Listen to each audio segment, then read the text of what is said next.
What's up and welcome back to another live stream slash just hanging out testing laptops with GizmoSlipTech. Today we have the XMG Neo 17, the world's most powerful RTX 4090 gaming laptop that I've ever tested, and I've tested almost every single top gaming laptop so far. For the 4090 models, there's maybe a couple I haven't tested, but there's pretty much all of them I've tested now. And this one performed the best out of all of those, and I'm pretty sure out of any ones remaining, this one's still going to probably perform the best because basically this thing is like a super juiced up 4090 that is water cooled. And I'm primarily talking about only when this laptop is in water cooler mode is it actually technically the most powerful. When it's on air using the internal laptop fans, and yes, you can use it without the water cooler, it is just about like an average performing RTX 4090, or like a high-end average performing 4090. But with the water cooler, it unleashes like another 5 to 10% performance that usually you cannot tap into with a typical RTX 4090. So we're going to talk about a lot of things with this laptop, and I have tested this Neo 17 before, but there's a lot of updates. When I tested this thing before, it did not have undervolting support. It did not have, I believe it may have had RAM overclocking at launch, but I did not test that. We're going to go over the RAM overclocking. I have the RAM overclocked currently in the laptop, but I don't believe that it has reached the rigors of stability testing that you'd really want in a laptop. It does appear to be stable in games and in things like Cinebench and TimeSpy, but I'm pretty sure you're going to run into crashes more frequently than you would ideally want with the current timings that I've got on this laptop.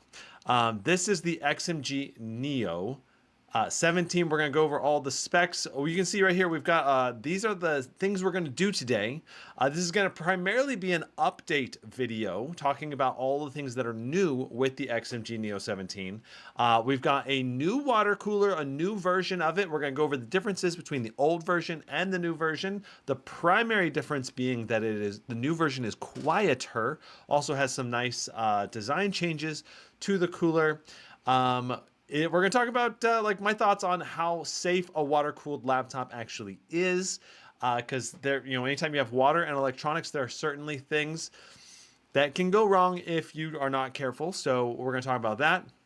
We're going to show the Mark 1 cooler versus the Mark 2 cooler in a quick side-by-side test. Also, I don't know if the Mark 2 cooler is actually quieter or not.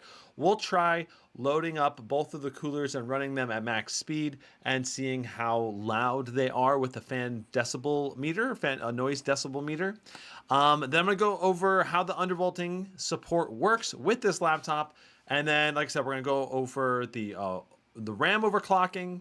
And we're not going to do any detailed overclocking tests yet. I've actually got 2 more RAM modules that are on the way right now that should come in sometime next week. And one of those is like designed for overclocking, and another set is actually just an extra big set, a 96 gig set. I believe it's 248 gig modules that are designed to go into a laptop. I'm curious if it'll even work in a laptop. I figured we could test it, do kind of a RAM overclocking and testing live stream.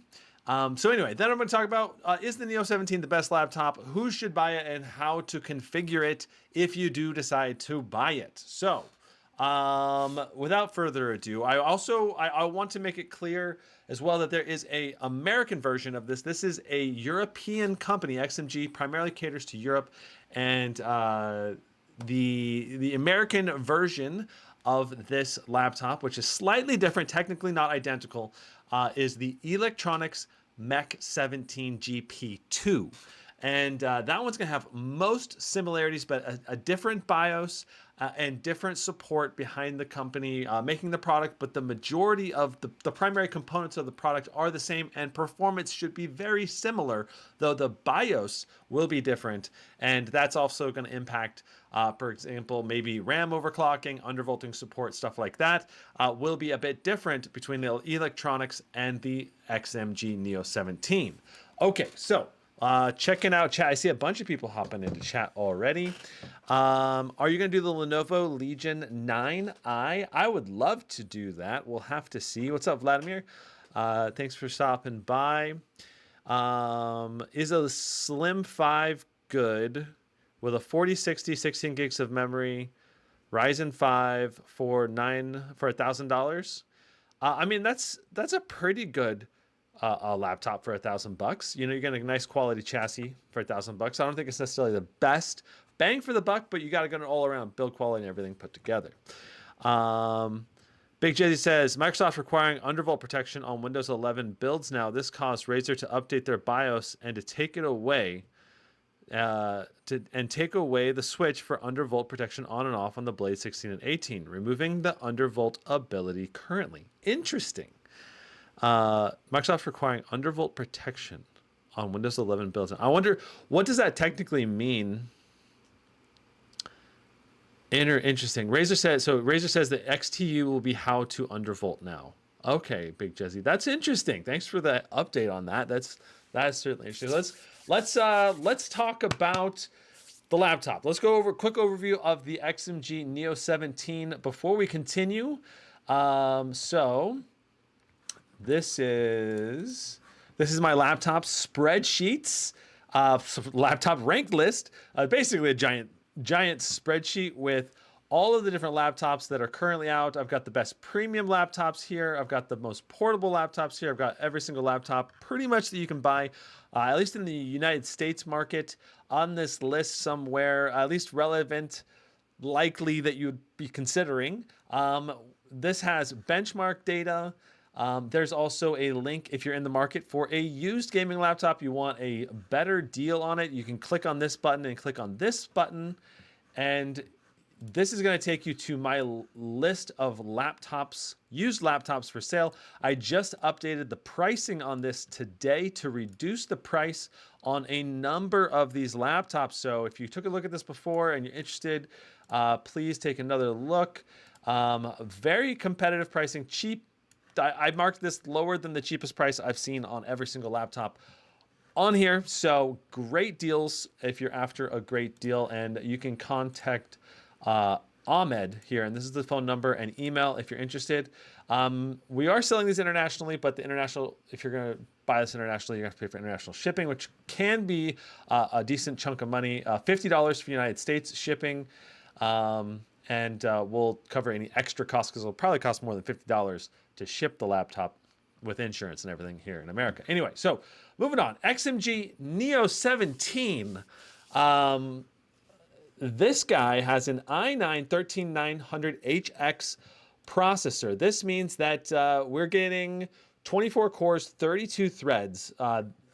Not quite the highest end processor though. Like there's the i9-13980HX, and that's going to be have slightly higher clock speed, but be essentially very similar silicon, but bend to a higher tier of processor. Now you cannot buy the highest tier processor with the Neo 17. This is the best one, the i9-13900HX. And honestly, it's not that much of a difference between the 13980 and the 13900. And if you can undervolt and have a good amount of clock speed or a good amount of wattage going through the CPU, that's more important really than having the 13980 versus the 13900. Because the performance you're going to get with the 13900HX will, with a well-optimized good laptop, will beat a poorly optimized 13980HX. So just keep that in mind, that this laptop is definitely not the most powerful CPU that you can buy, but it's the most powerful RTX 4090 laptop that you can currently buy. Now, we've got 16 gigs of DDR5 5600 as the default here, and you've got a QHD 240Hz 370 nits display as measured by my Spider 5 Elite. Now, the tricky part here is that it's only going to be about 100% sRGB rated. And when we tested it, I believe it was pretty much that exactly. And I did a detailed unboxing and review of this already. But like I said, this is going to be an update with all the changes. So yeah, you're going to get around 30,000 in Cinebench R23. And with your RTX 4090 spec version of this, I actually broke 24,000 in time spy on this laptop for the first time for testing any laptop for the 4090s. I did that, I think, a couple days ago. I don't know if we'll be able to break for 24,000 again today. I wouldn't mind trying, see if we can do it again. But yeah, so let's see here. All right, so let's continue on. There's also the XMG Neo 16. If you want something that's just a little bit more portable, it's a 16-inch chassis, of course.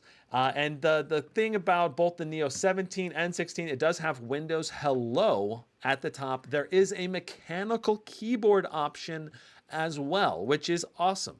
And I definitely, I liked the mechanical keyboard much more than the membrane keyboard.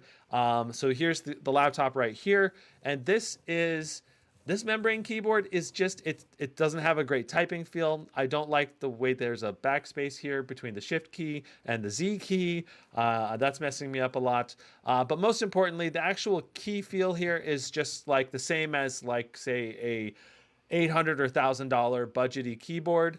So not particularly great membrane keyboard, but you don't have to pay any extra actually to get the mechanical keyboard on the configurator.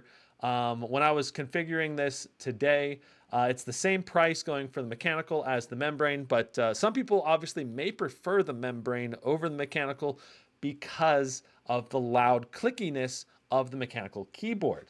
Some people just don't like the loudness of it. Now, the American market version of this is the Electronics Mk17, and there will be other versions of this laptop in other, like, Asian markets. I believe there's another company in China. I can't remember the name of the company that does it in China, but there's like another retailer there. Different regions will have different certified resellers of this Tongfang chassis. So yeah, if you're interested in the Electronics Mk17 GP2, which is like the American version, it's going to cost $35.99 here in the States, and it actually costs a little bit more in Europe, a few $100s more to get the same exact config. So it's a little cheaper here in the States to get this configuration. Now, the XMG Oasis is the water cooling unit, and we have Mark II version and Mark I version with us today. Let's take a quick look at those and talk about all of the differences between them. Okay, so I'm gonna set the laptop aside for a moment, and let's go ahead and let me show you the spec differences first. So you can see the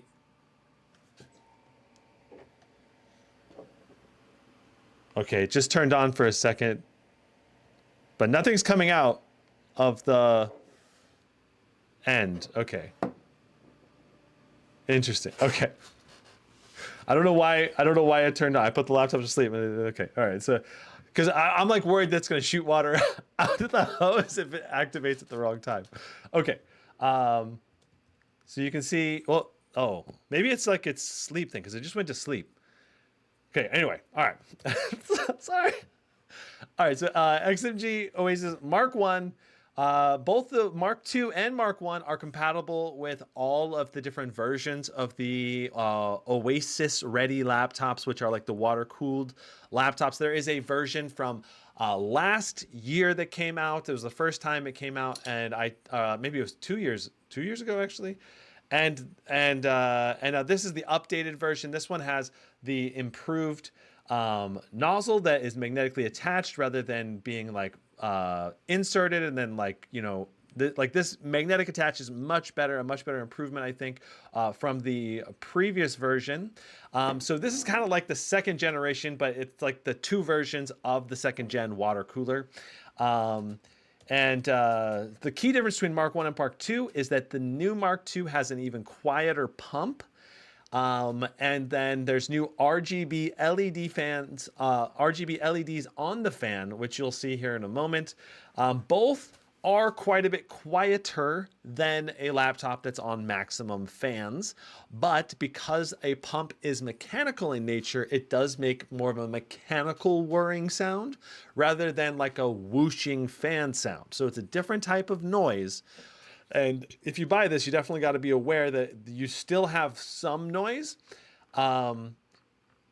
and obviously you can turn the pump up to be on maximum speed, which will be the loudest, and then like medium and a quiet speed. And you can do some kind of combination of like pump loudness and laptop fan loudness to get whatever balance you're looking to get in your laptop. Taking a look at, see the specs there, right on the page, the paper here, it doesn't actually show you all the differences between these two. So there's actually quite a few differences in person. So here is the two laptops coolers. All right, so let's go over the Mark 1 first. So this is the Mark 1. This is the Mark 2. One of the biggest differences is that the Mark II actually has a much easier to read water level here. So right here, I can see how much water is in the unit, making it, at a glance, I can easily tell. The water level for the Mark I is right here, and that's a little bit harder to see without kind of having a flashlight to kind of show the light and shine the light in there. Another key difference is the way you fill up the two different units. So, for example, if I want to fill up the Mark II, all I have to do, let me raise this up so you can see a little better. All I have to do is turn this to the side and lift it off, and I can easily put more water right in here. With the Mark I have to take this little stopper off, and then there's a funnel. I put the funnel in here, and then I put the water in through the funnel. So that's definitely a lot more hassle to fill up when you need to fill it up. So that's another key difference. Let's see here. Another big difference, of course, is going to be the RGB lighting. I believe this one was one of the special ones that did have RGB lighting, but normally most of the Mark I's did not have any RGB lighting. This was like a special unit. But the other huge difference I noticed is the cable placement. So on the Mark I, the cable comes out for the water cooling out the front, and there's a laptop cable that comes out of the Mark I from underneath, okay? And what you do is you plug the laptop power receptacle into the back here, and then this daisy chains into your laptop power. And the Mark II does something similar, but it is a little bit different. So the Mark II actually has everything located here on the back, and the Mark II has a magnetic connector on both sides. So you can actually completely disconnect these cables very quickly and pretty much seamlessly whenever you want. Pop it in there, and then you can pop this in there. It makes it definitely a lot easier to pack, because this one, you have to undo these, right? You have to unscrew these if you want to take this with you. Or just leave the cable on there too, but then you're more likely to damage the cable or something. But, and when you take these off, the thing is, water will come out of these nozzles if you have the container filled with water, which I found out today when I was changing this. So, you're gonna need to be more careful. You're gonna have to basically be more careful when you're switching out the hoses or changing them out.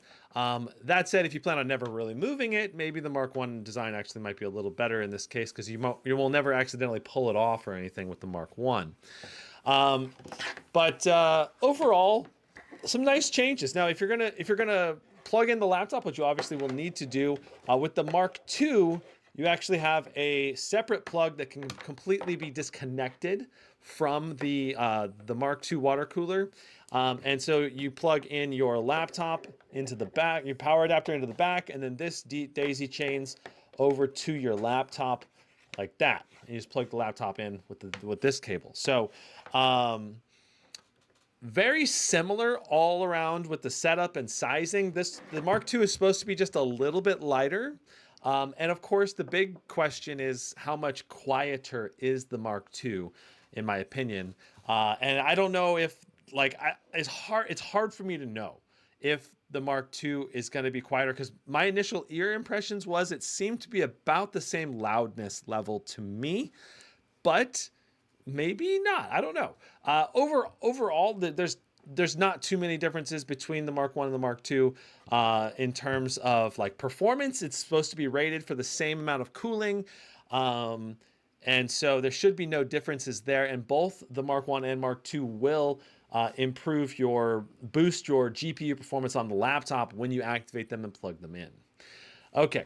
Austin says, your review on the Lenovo Legion Slim 5 was stock with no optimizations, right? So any overclocking that I do on the laptop, Austin, I'll always put that in the before I do benchmarking or whatever. You'll see like, okay, we're doing this performance profile for the testing, and typically I do not do overclocking or undervolting.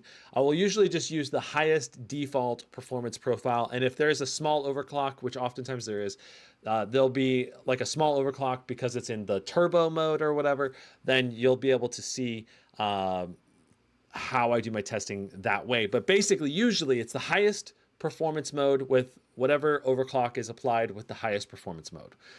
So yeah, pretty much stock.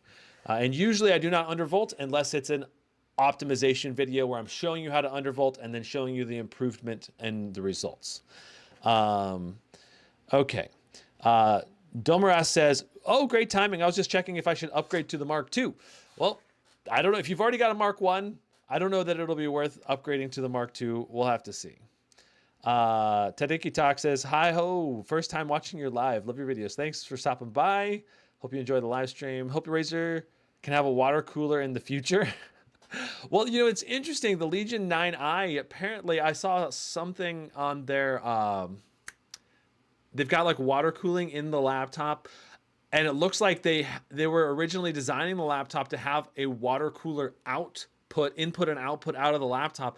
And then it seemed like they canceled that design at the end because there's no output input for the water cooling as far as I could tell. But it looked like they had designed the tubes to go out the laptop. The back of that part of the laptop is blank, as if they were going to have water receptacle connector like this to go to the back of the laptop. And I guess they canceled those plans. I don't know. Very interesting though. Okay. All right. So, is this even a laptop? Well, these are the water coolers for the laptop. We are gonna do the laptop here in a moment. Okay, so I would love to do the pump noise test to see which of these water coolers and see the audio noise difference between the Mark 1 and the Mark 2. Honestly, that would be the #1 reason for me to consider the upgrade from the Mark 1 to the Mark 2 if the pump is quieter. If the pump is not quieter, then it's hard for me to see the point of the upgrade, right? Okay, so we're gonna need to get this set up. I need to make this cable longer. And I'm gonna set this, I don't know, I'll put this right here for now. All right, and let's see here.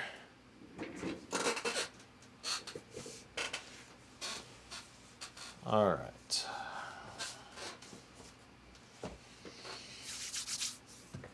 I wish I could tell how much water was in this cooler.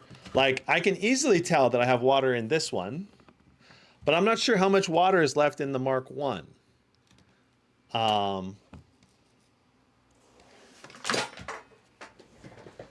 So we're gonna need to fill up the Mark 1, I think, with more water. I thought I drained it.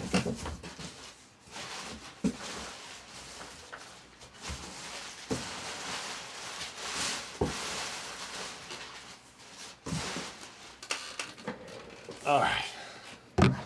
So this is the distilled water used for water cooling in systems. So we're going to put the funnel there.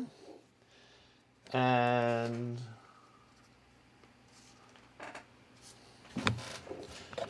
we're going to grab some water out of here.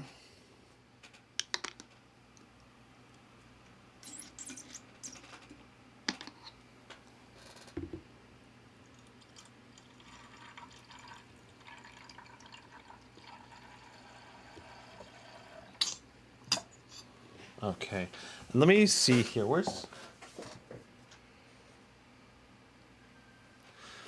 Hold on. I'll be right back. I'm gonna grab my phone.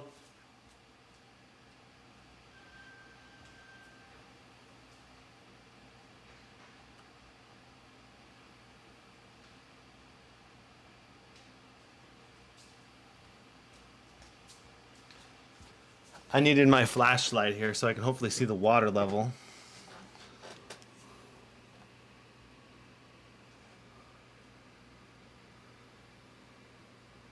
I still don't really see the water level. Let me see. Let me try putting some more in there.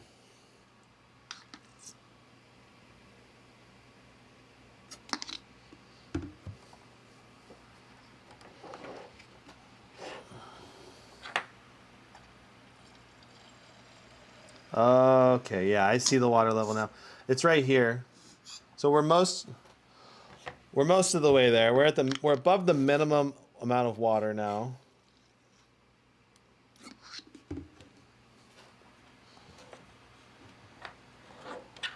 Can you see it? Can you see the line? It's like right here.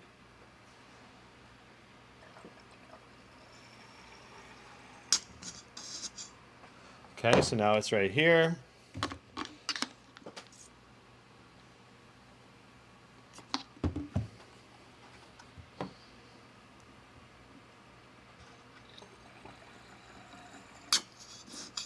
So, and when you fill up the water cooler for the first time, you really got to do a little bit extra, because when you do the when you hook it up to the laptop, it's going to fill this line up with the liquid.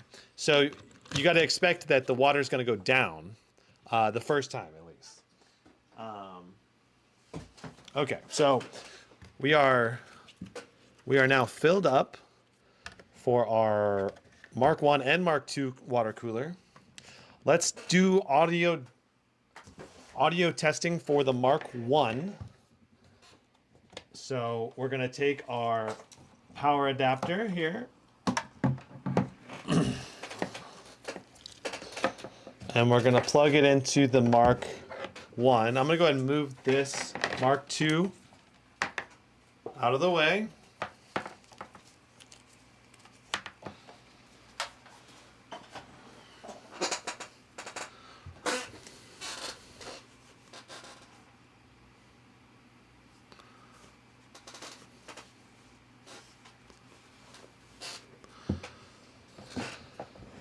Okay, so there's the Mark II. Let's see. Laptop. It's right here. All right, and I'm gonna go ahead and I'm gonna put the laptop cooler behind the laptop, which is how I think most people would actually use this interface.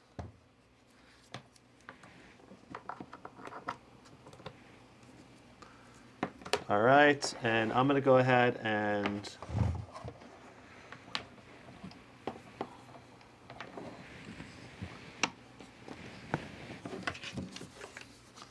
all right, so you can see I can put it in, put it out. There'll be a drop or two of water that sometimes comes out right as you put it into the laptop.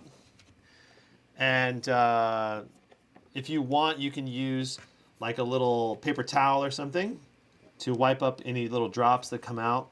But obviously you got to be careful with any water drops. You don't want to get those into the laptop. All right.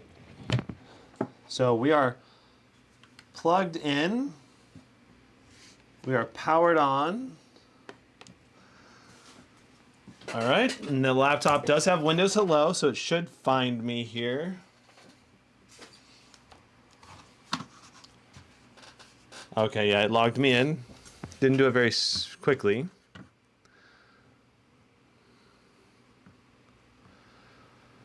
What is this laptop incomparable in terms of a desktop GPU system? Well, I scored 24,000 with Time Spy, but that was with a special overclock. Probably not stable. So realistically, this is very similar to like a desktop RTX 4080, basically. Maybe a little bit worse. A little bit worse or a little bit better, depending on what the 4080 was paired with. But typically speaking, it's kind of like a cut down RTX 4080 desktop in terms of its CUDA core count and raw processing capability for a laptop 4090. Okay. Carrie Key says, by the way, one thing you want to reconsider when testing Razer laptops, when you place an SSD to raise the back to increase the airflow, the fans will actually suck up the hot air that the exhaust makes in the palm rests and makes the whole laptop warmer. Interesting. I know what you mean, because you're saying like this ridge along the bottom of my Razer on the laptop on the back will is designed to block the air from coming back into the system, and it actually could negatively impact the temperatures. Yeah, I got you. That makes sense. Thanks for the feedback. Not a bad idea. Okay. Okay, so here is the laptop. So we've got the water in the Neo. The XMG Oasis. It has water in it now. We've got the hose plugged in. We've got the right water, and it needs to be distilled water. We got the power going into the back of the water cooler, then that power daisy chaining into the back of the laptop. All right, and once you have that, what you're going to do is you're going to connect to the cooler inside of the control software. So let's go ahead and see if we can connect to this controller. All right. It is connected. And so what we're going to want to do is do liquid input mode. And what that's going to do is make sure that it's cycling a bunch of the water from the reservoir into the tubes. And when it's doing that, while it's doing that, what we can do is move this around different angles. We want to get any air bubbles in the pump moved out of the way. So we're going to do kind of like rotate this in a 360-degree motion on the side here. All right.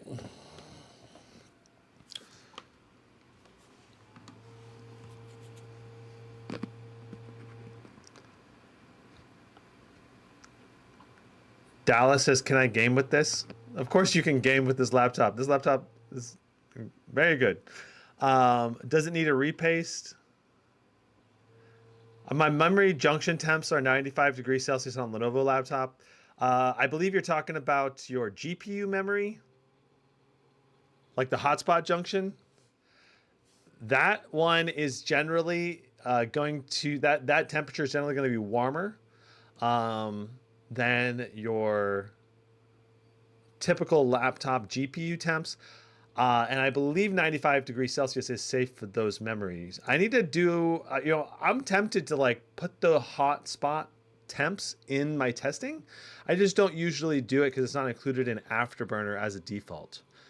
Okay, so we're in maximum pump mode. Okay, what this is doing is it's running the pump at maximum speed. We currently have the laptop in like being completely quiet right now. You can hear that pump going to town. Let's do colorful.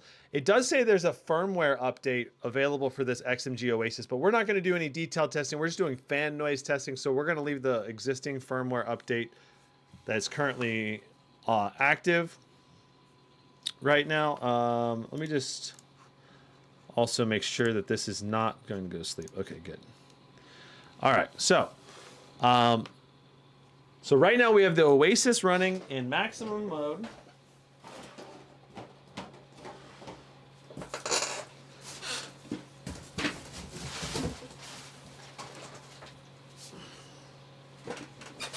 And let's go ahead and see how loud the system is right now.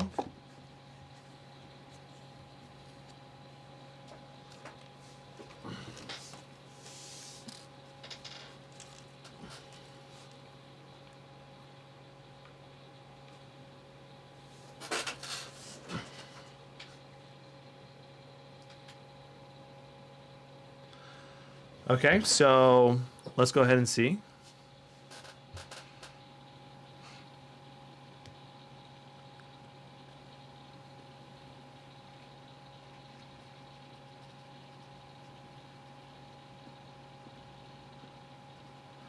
So we're doing right around 46 decibels of just the pump noise. Like I said, it isn't more mechanical noise. I'm gonna hold the mic. So this is the mic.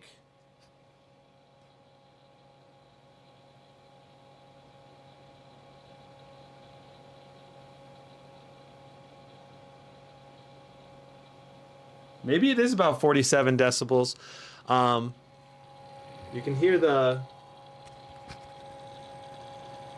I'm holding the mic real close to the water cooler now, so you can kind of hear what it sounds like.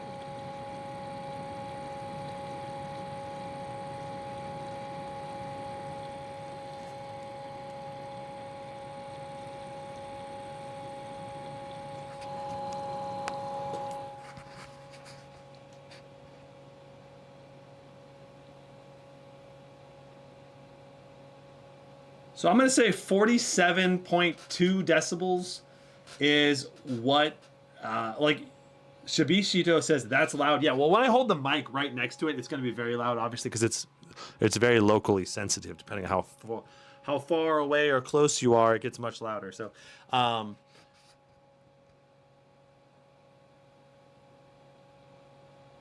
yeah, we're going to say 47.2 decibels for the Mark 1 cooler. So let's go ahead and I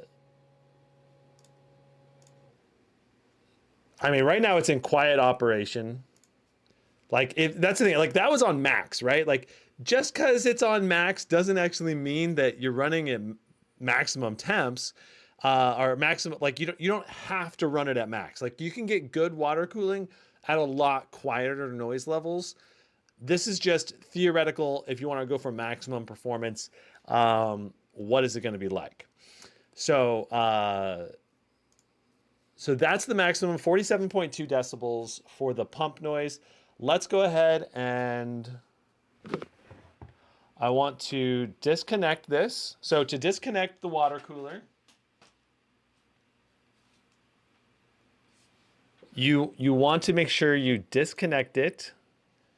So that way there's no water shooting out the back of, the tubes. You're not gonna have a good time if it's on like maximum mode and you pull it off. You're gonna like shoot water everywhere, right? So disconnect. At least, I don't know if it would for sure. Maybe it would seal somewhat, I don't know. But I'm pretty sure it would probably shoot water everywhere. Anyway, so let's go ahead and pull off the back now. All right, so just pull it off, nice and easy. We'll unplug the back of the Oasis, unplug the Mark 1.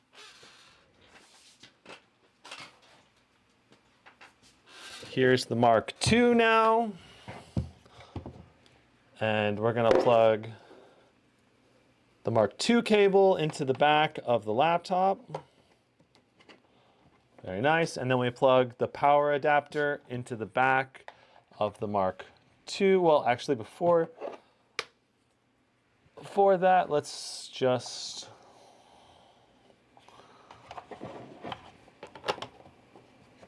So the Mark 2, when you connect it, is just like the Mark 1, magnetically seals. Let me see if I can get a better angle on that sealing action. All right, so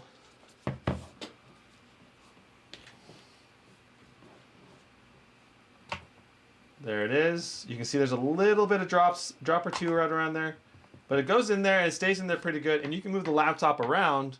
It's not going to pop off easily, but if I were to pull the laptop, away, it will come off if you pull the laptop far enough.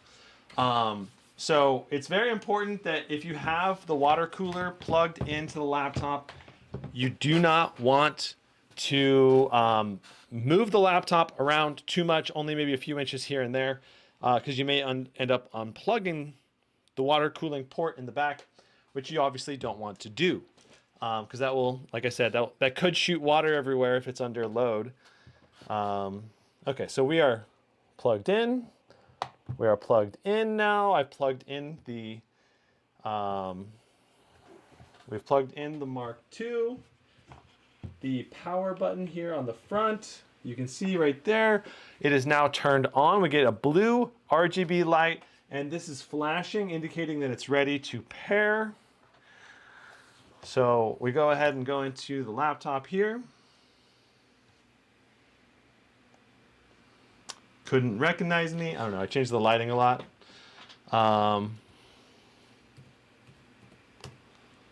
Because the light was like right in front of my face. Okay. Okay, so if you're going to switch between two different water coolers, like you could have a water cooler at home and a water cooler at the office, you just go in here and you switch to the other water cooler. All right. And then you hit connect. And now we are connected to the second Oasis water cooler. This one does not need a firmware update. This is the Mark II that we're connected to. Notice there are additional RGB light controls for the Mark II. And let's go ahead and take a look at the RGB on the water cooler a little bit here.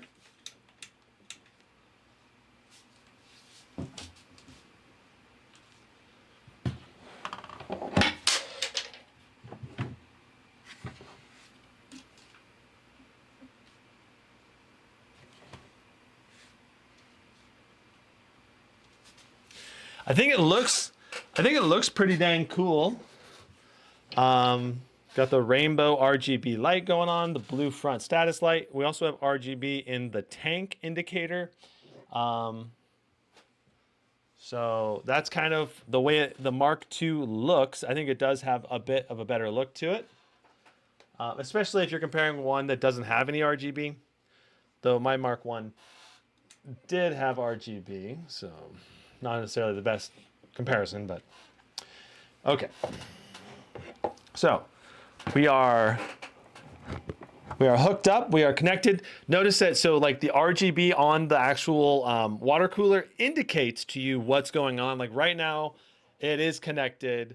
The fans could turn on and the pump could turn on. So let's go ahead and go to maximum power. And honestly, we got to go to liquid input mode. And right here, looking at the reservoir, you know, looking at the reservoir here, I can see that we are still above the maximum, but we're about 1/3 of the way. I guess we're about half. We're basically at about a half tank. We theoretically could put a little more water in. But yeah, so right now, if we wanted to, we could turn it sideways, tilt it around, try to get any air bubbles out while it's doing this input mode. But I think it's all right because I already did all of that, you know, the first time when I was setting it up. Okay, so it's going to go through this liquid input mode here for a moment, and then we're going to be able to actually test it. So let's go ahead and back out. And let's see how loud this is. All right, so right now we're on maximum fan or maximum water pump mode. All right, let's go ahead and see how loud it is.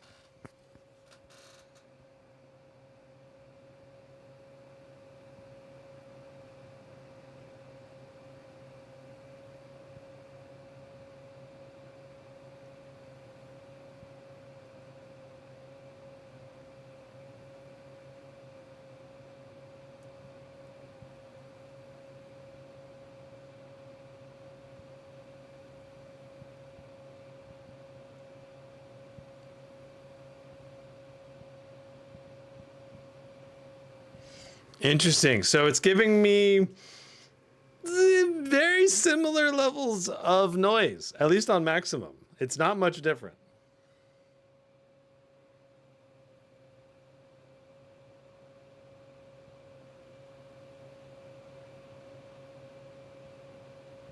Kind of jumping between like mid 46 decibels to low 47, kind of similar to what the Mark 1 was doing.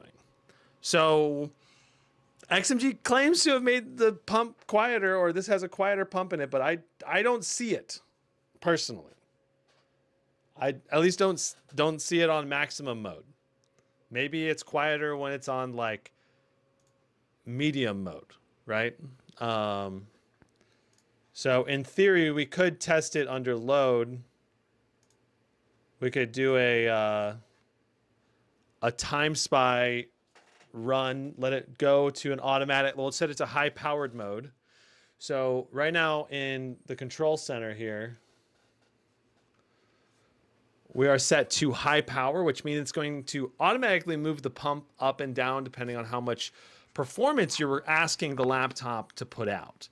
Kind of like an automatic fan noise profile, though this could be affected by the this could definitely be affected by the firmware. So that's something to keep in mind as well. Emanator says coil whine. I have not heard any coil whine on the laptop itself. And what the noise you're hearing in the background is the pump noise. Mickey9 says, "Oh, this is my laptop." LOL. Okay, so we'll try. Let's just see how loud we get running this in a loop in time spy mode here. Let's do afterburner. So right now you can see we've got a plus 200 plus 1000 overclock on the GPU. Mine is much cooler in the air using the V2 chroma stand. Like I said, most of the air comes out and is pointed towards the bottom of the screen when it goes upwards. Big Jezzy, that's probably true. When you're on a stand, I think that would probably help for the Blade 18. But what he's talking about is if it's on a table, the air will kind of get stuck against the table, and then some of that's going to come back under the laptop. When normally there's a rubber seal on the back of Razer laptops that prevents the air from coming back under. And if you have just a little bit of a wiggle there, then like a half inch up off the ground, that hot air can go back underneath the laptop. And so I see what he's saying. I see what he's saying.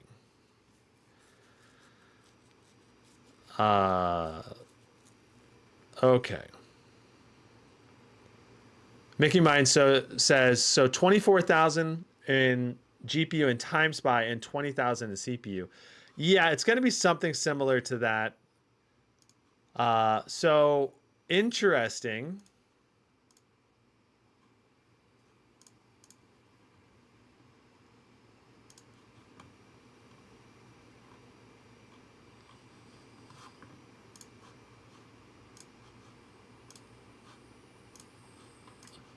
I don't know why, but we're not seeing our GPU wattage. It was showing me the GPU wattage just fine when I was testing it previously. Right now, just to be clear, I believe we are doing a memory overclock. So if we run into any instability, it's probably because of our memory overclock. You can see that right now we're on 6,000 megahertz, which is, it's showing 29.9, but it's actually 6,000 because you double this number. And then our memory timings, you can see are 40, 40, 80, 40. And normally they're like 46, 45, 42 or something, and 91. So all of our memory timings are tighter, and our memory voltage is also up. I think it's at 1200 millivolts right now, or 1.2 volts for our memory. So if we run into instability, like time spy crashing or something like that, it's probably because of the memory overclock that I've applied not being perfectly stable. Also, we have an undervolt on the CPU. So this laptop was not undervoltable when we first were testing this laptop. Right now, we've got a minus 125 on the IA, minus 100 on the ring, minus 0.25 on the SA, and minus 100 on the E-core voltage. So there are, that's like a moderate undervolt, not too strong. We should be pretty stable with this undervolt on the CPU, and certainly probably could push the undervolt a little bit further. So just pointing out some of the tweaks and optimizations that I've put on this laptop compared to last time are quite significant. Okay, so jumping over here, you can see our CPU temperature right now is 77 degrees. Our GPU is 73 degrees. And let's go ahead and see how loud the laptop is running right now. Like, also, I want to point out the GPU voltage, if we can see that here in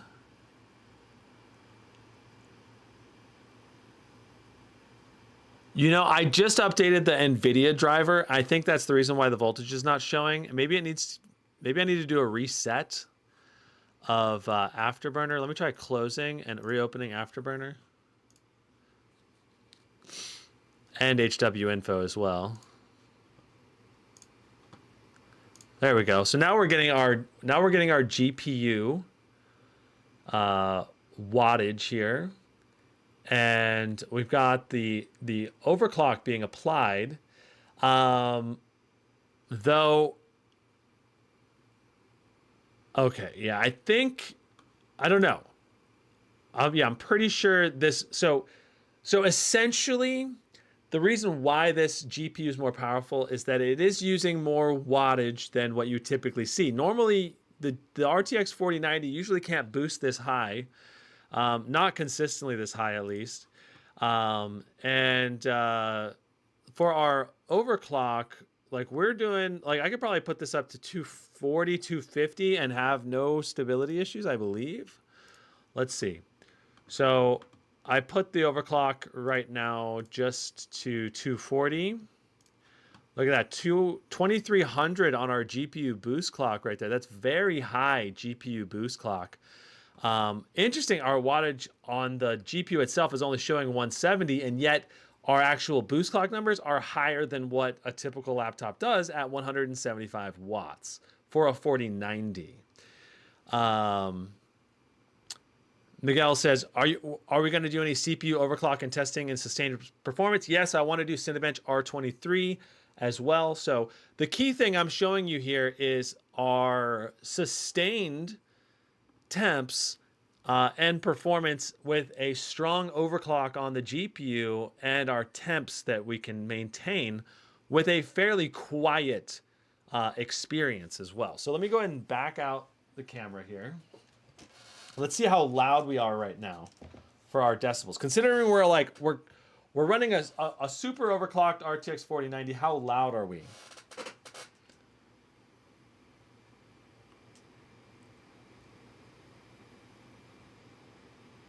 All the way down to 42.4 decibels. The decibel meter in this room, if I had nothing else going on, it would be right around 41. So we're just barely making noise. Like, it's extremely quiet all around. And I can barely hear the pump right now. Let me hold it close to the water cooler back here.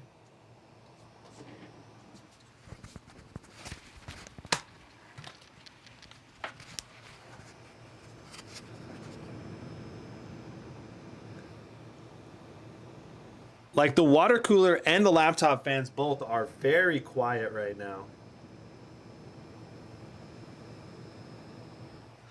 I think it's extremely impressive the amount of performance we're seeing from the machine and the temperatures we're seeing as well. And keep in mind that we are not at maximum either right now. So if I go to inside of the control center here, let's see if it'll let me click. There we go.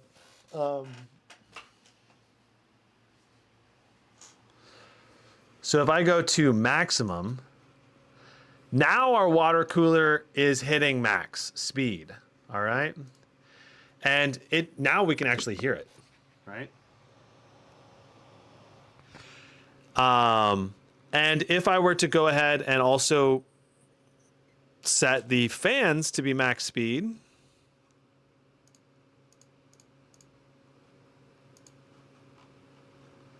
do fan boost. Okay. Now let's zoom out.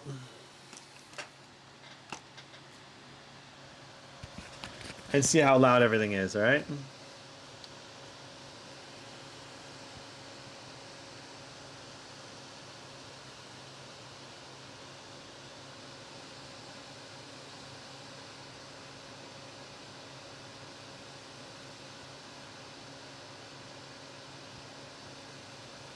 Still only 50 decibels? Is that right? That's so quiet still.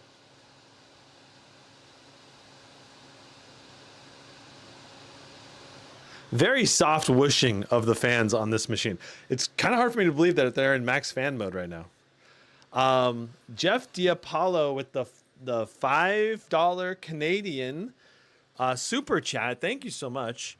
Says, have you seen the upcoming Legion 9i with built-in water cooler offered at 32 gigs RAM with 6400 versus 6400 at 5600? Tough choice. Yes, I have seen the Legion 9i. Do they have, like, I needed to learn more about the water cooling aspects of that machine. I know it has some water cooling aspects to it, but it doesn't use an external water cooler, right, Jeff? So that's the big difference between this machine and that one, as far as I can tell. Yeah. Okay, so let's go ahead and check out our temperatures now that we're on maximum fans.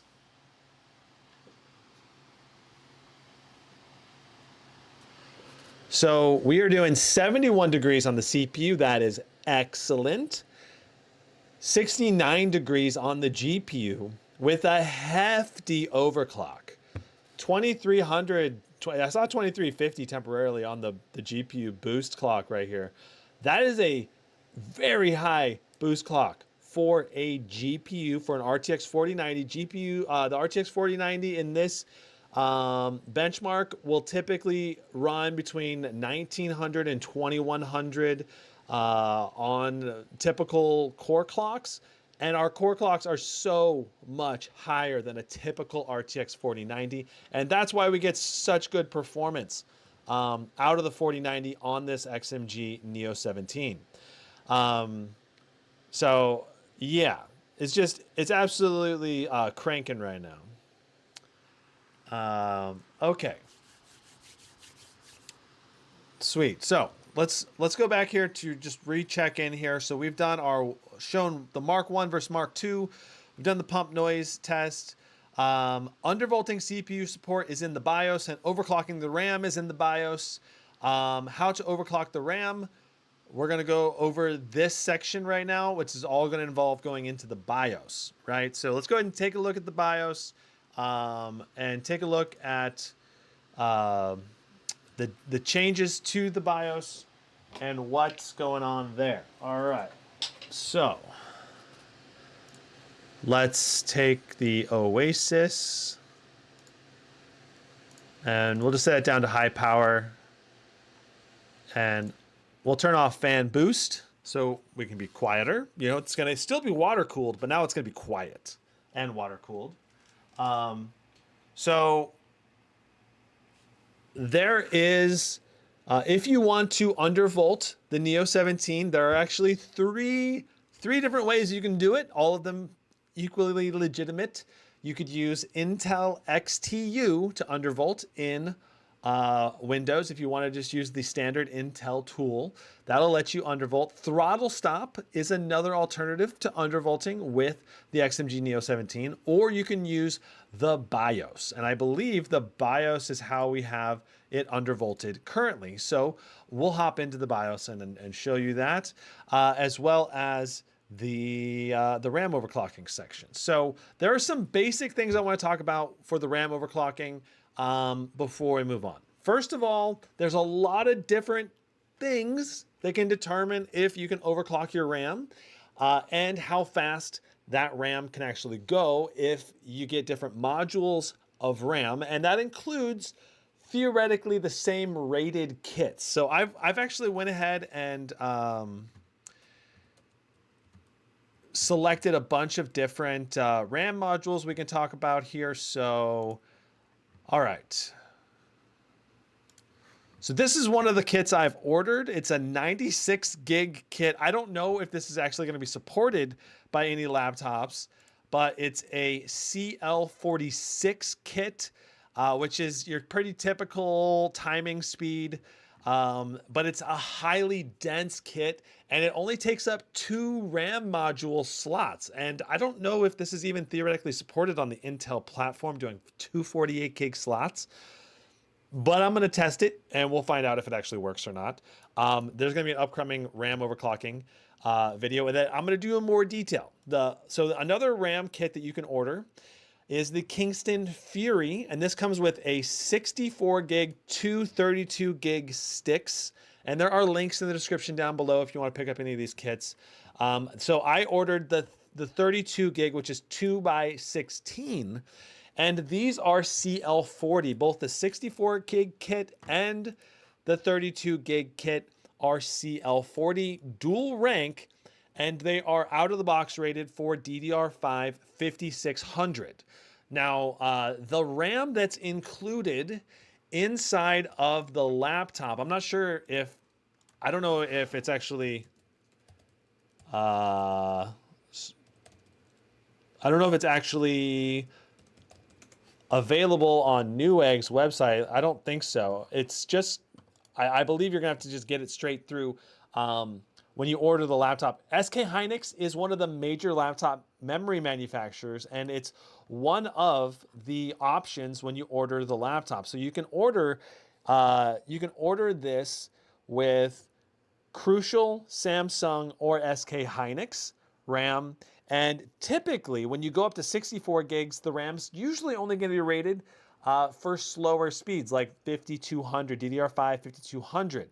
And that's because of the RAM density. When you go up to 64 gigs, those 32 gig sticks are it's just harder to run them at the higher frequencies of, the 4800 megatransfers is easier to run than 5200. The 5600 is obviously even harder. So if you want the fastest RAM, you want the best gaming performance, probably the sweet spot right now is the 32 gig kits. Because if you go up to the 64 gig kit, like say with this Kingston Fury, this 64 gig kit may not run as low a latency and may be less overclockable than this 32 gig kit because it has less RAM density. So that's very important to consider when ordering RAM. So that's one of the key reasons why I decided to go with the 32 gig kit for testing. And if I were to actually put one of these kits into my laptop, 32 gigs is enough for me for my video editing, live streaming, and gaming. So I don't see any reason to go to a 64 gig kit at this point. Not to mention it's actually cheaper. Going with a 32 gig kit is cheaper than a 64 gig kit. And typically the only people that need 64 gig kits are probably going to be those 3D animation, maybe game developers, certain applications really that just suck up so much memory, but that's more rare than typically you'll see. Now, XMG sent me this RAM overclocking experience page sheet, and I believe I can share this with you guys as well. It says anyone with the link, so let me just copy this. I can put this in the chat right here, as well as I'll put it in the video description. Let me do that real quick as well. So basically, XMG spreadsheet of RAM overclocking. All right, so this is going to be applicable to just the Neo 17. All right, because the Neo 17 is actually a Neo 16, I guess would be applicable to potentially. But basically, there are different brands of RAM that have different, timing potentials and speeds. They're rated for different speeds. And so here's the advertised RAM speed that the laptop is supposed to come with, and then what the user actually was able to overclock and supposedly get stable results with. Now, just because another user was able to get their RAM to run at a certain speed does not mean that you will actually be able to run it at that speed. There's going to be the silicon lottery will apply to RAM overclocking, and it will also apply to your Intel CPU. Your Intel CPU may not be compatible with RAM that go faster than what the Intel CPU is spec'd to run at. So there's like multiple levels of silicon lottery when it comes to RAM overclocking that you need to understand. You have your memory controller inside of the Intel CPU, you have the actual CPU itself, and then of course you have the RAM. So the best way to potentially get the best timings on the RAM is going to be a combination of getting the highest quality silicon, the highest quality RAM, and then you're praying to the silicon lottery gods to be able to hopefully get the best rankings or basically the best timings and mega transfer speed in combination. Now, so we've got SK Hynix is the RAM that we've got in the laptop. It's currently rated to run at 5600 mega transfers with a cast latency of 46. And you for RAM timing speeds, you actually want to make the number as small as possible, which reduces the interval in between which the RAM can be accessed. So basically, CL40 RAM is faster than CL46. And if you can get the RAM to go down to CL38 or CL36, that will actually improve your RAM timing speeds even more. Like your overall RAM speed will have lower latency and better frames per second, for example, in games, if you can run at both a combined tighter RAM speed and a higher mega transfer. But oftentimes your cast latency is more important than your actual mega transfer speed. So it just depends. But the ideal would be to get both. You go up in your to 6,000 mega transfers, and you go down to RAM timings, or maybe you just take your RAM timings extra tight and you stay at the same mega transfer. I don't know. It's going to depend, and it's going to be a ton of tinkering if you want to go down this whole RAM overclocking road. But there are quite a few users in here that have basically submitted their data on which RAM module they used and then what their results were for what they got. So this Kingston Fury Impact is rated for CL40 with a default speed of 5600. This user, Nico, supposedly got it to 6400 and with a cast latency of 32, which is the fastest we've got out of any of the users in here. He's got RAM temperatures listed in here, only up to 70 degrees. He's got a laptop cooler attached to the laptop itself, which is good for getting airflow going through the system because RAM modules don't have direct, heat pipe cooling the way a CPU and GPU does. So you typically would probably want to run your fans manually, at least at a medium speed, if you've got a water cooler, mainly keeping your laptop cool, or maybe having a laptop cooler on there. And then if you go to the right here some more, we've got our RAM timings for each of the timings. So you got their memory ratio, which translates, it's multiplied times 100 to give you your RAM overall mega transfers per second. You have your cast latency, and then you've got a bunch of other timings. I don't know what all of these stand for, but yeah, it's hard to know what your RAM will optimally run at. And so from me being kind of, I'm not super experienced with RAM overclocking, what I tried to do was to basically incorporate some of these other RAM timings with the other SK Hynix users. And I tried utilizing, for example, I believe I initially tried copying this environmental Milk 59 user, which has very similar RAM to what I had, and he put it down to CL40. And so I'm still using his timings right now, which are 40, 40, 81, and 40, and then 65. I think I may have changed this, the TREFI. And then I upped my voltage up from 1100 to 1200. So I basically used his timings and then I jumped off of them to try to tweak them some more because I was running into instability. Now, I was not able to run it at 6400 though. Like he was able to run it at 6400. I immediately crashed and it did not run for me. So I had to go down to 6000, and 6000 worked actually pretty fine. And I was able to do lots of gaming and tests at 6000. We're currently running on 6000, but in AIDA64, using the memory test stability testing, it still throws some errors. So it's still not the ideally tuned memory overclocking, like the most ideally tuned memory overclock that I can get, I think, on the system with this SK Hynix. Like I said, there's a lot of silicon lottery going on here that will affect what you can actually tune your laptop to. Okay, so let's go into the BIOS and actually show you where you do your memory overclocking. As far as what RAM I can recommend, let's just do that real quick.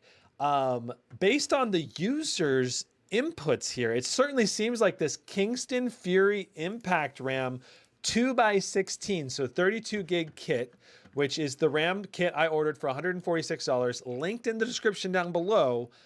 I believe this kit is going to be the fastest kit that you can get right now, as far as I know. There are some other ones. The key thing here is that it out of the box is set to run at CL40.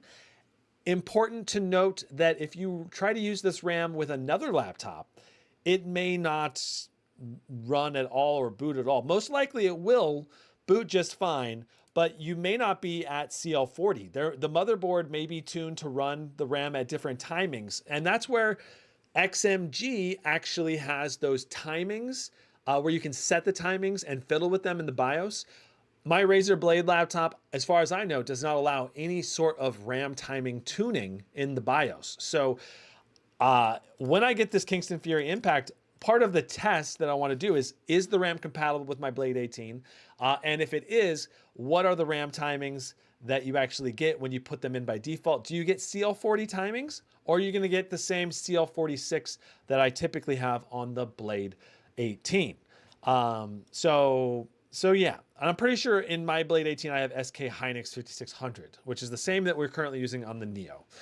Anyway, so if you look at the users, what they're actually able to get, the Kingston Fury Impact so far have given the best overall speed with both the mega transfer speed and the cast latency based on this user feedback and data.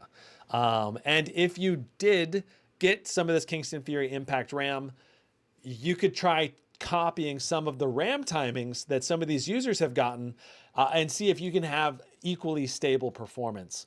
That's what I would probably do. If I was getting an XMG Neo, I would get the Kingston Fury 32 gig kit and then try to get them to run at 6400 CL32 or maybe CL36. And that'll probably get you some nice FPS gains in CPU bound games or just general computing performance. Before, I guess, I really want to hop into the BIOS, but I'll also show you some AIDA64 RAM benchmarking I did, showing you the performance I got with the different speeds. So here's my Time Spy score, where I broke 24,000. Let's just close Afterburner real quick. Okay, so there you go. You can see 24,000 right here for Time Spy. With all of these tweaks, undervolting, RAM upgrade, and I actually did a two-tiered overclock, plus 280 on the core clock for the first time spy test, and then halfway through the second test, I changed the overclock down to 265, which is 280. It crashes in the second test. So using a hotkey, I used Afterburner with a hotkey to basically switch the overclock down to 265, and that's what pushed me over the 24,000 mark using a combination of hotkeys. Okay, and then so here is. Let me see if I can get my stock RAM. Okay, so here is the default AIDA64 benchmark. Let's go ahead. I'm just going to turn off my overlay. Okay, so you can see that my speed was 8,000. Let me zoom in some more so you can see this a little better.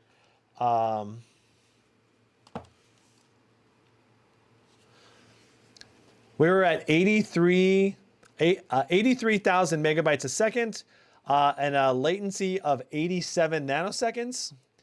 And some of these, since it's the trial version, some of these are going to be blanked out. I can't really compare write and copy speeds without paying for AIDA64, which I'm actually tempted to pay for it because I've never really done this memory overclocking, and it would actually be useful to be able to see all these different numbers.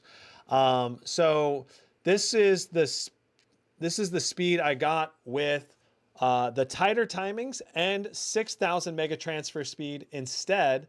You can see my timings right here.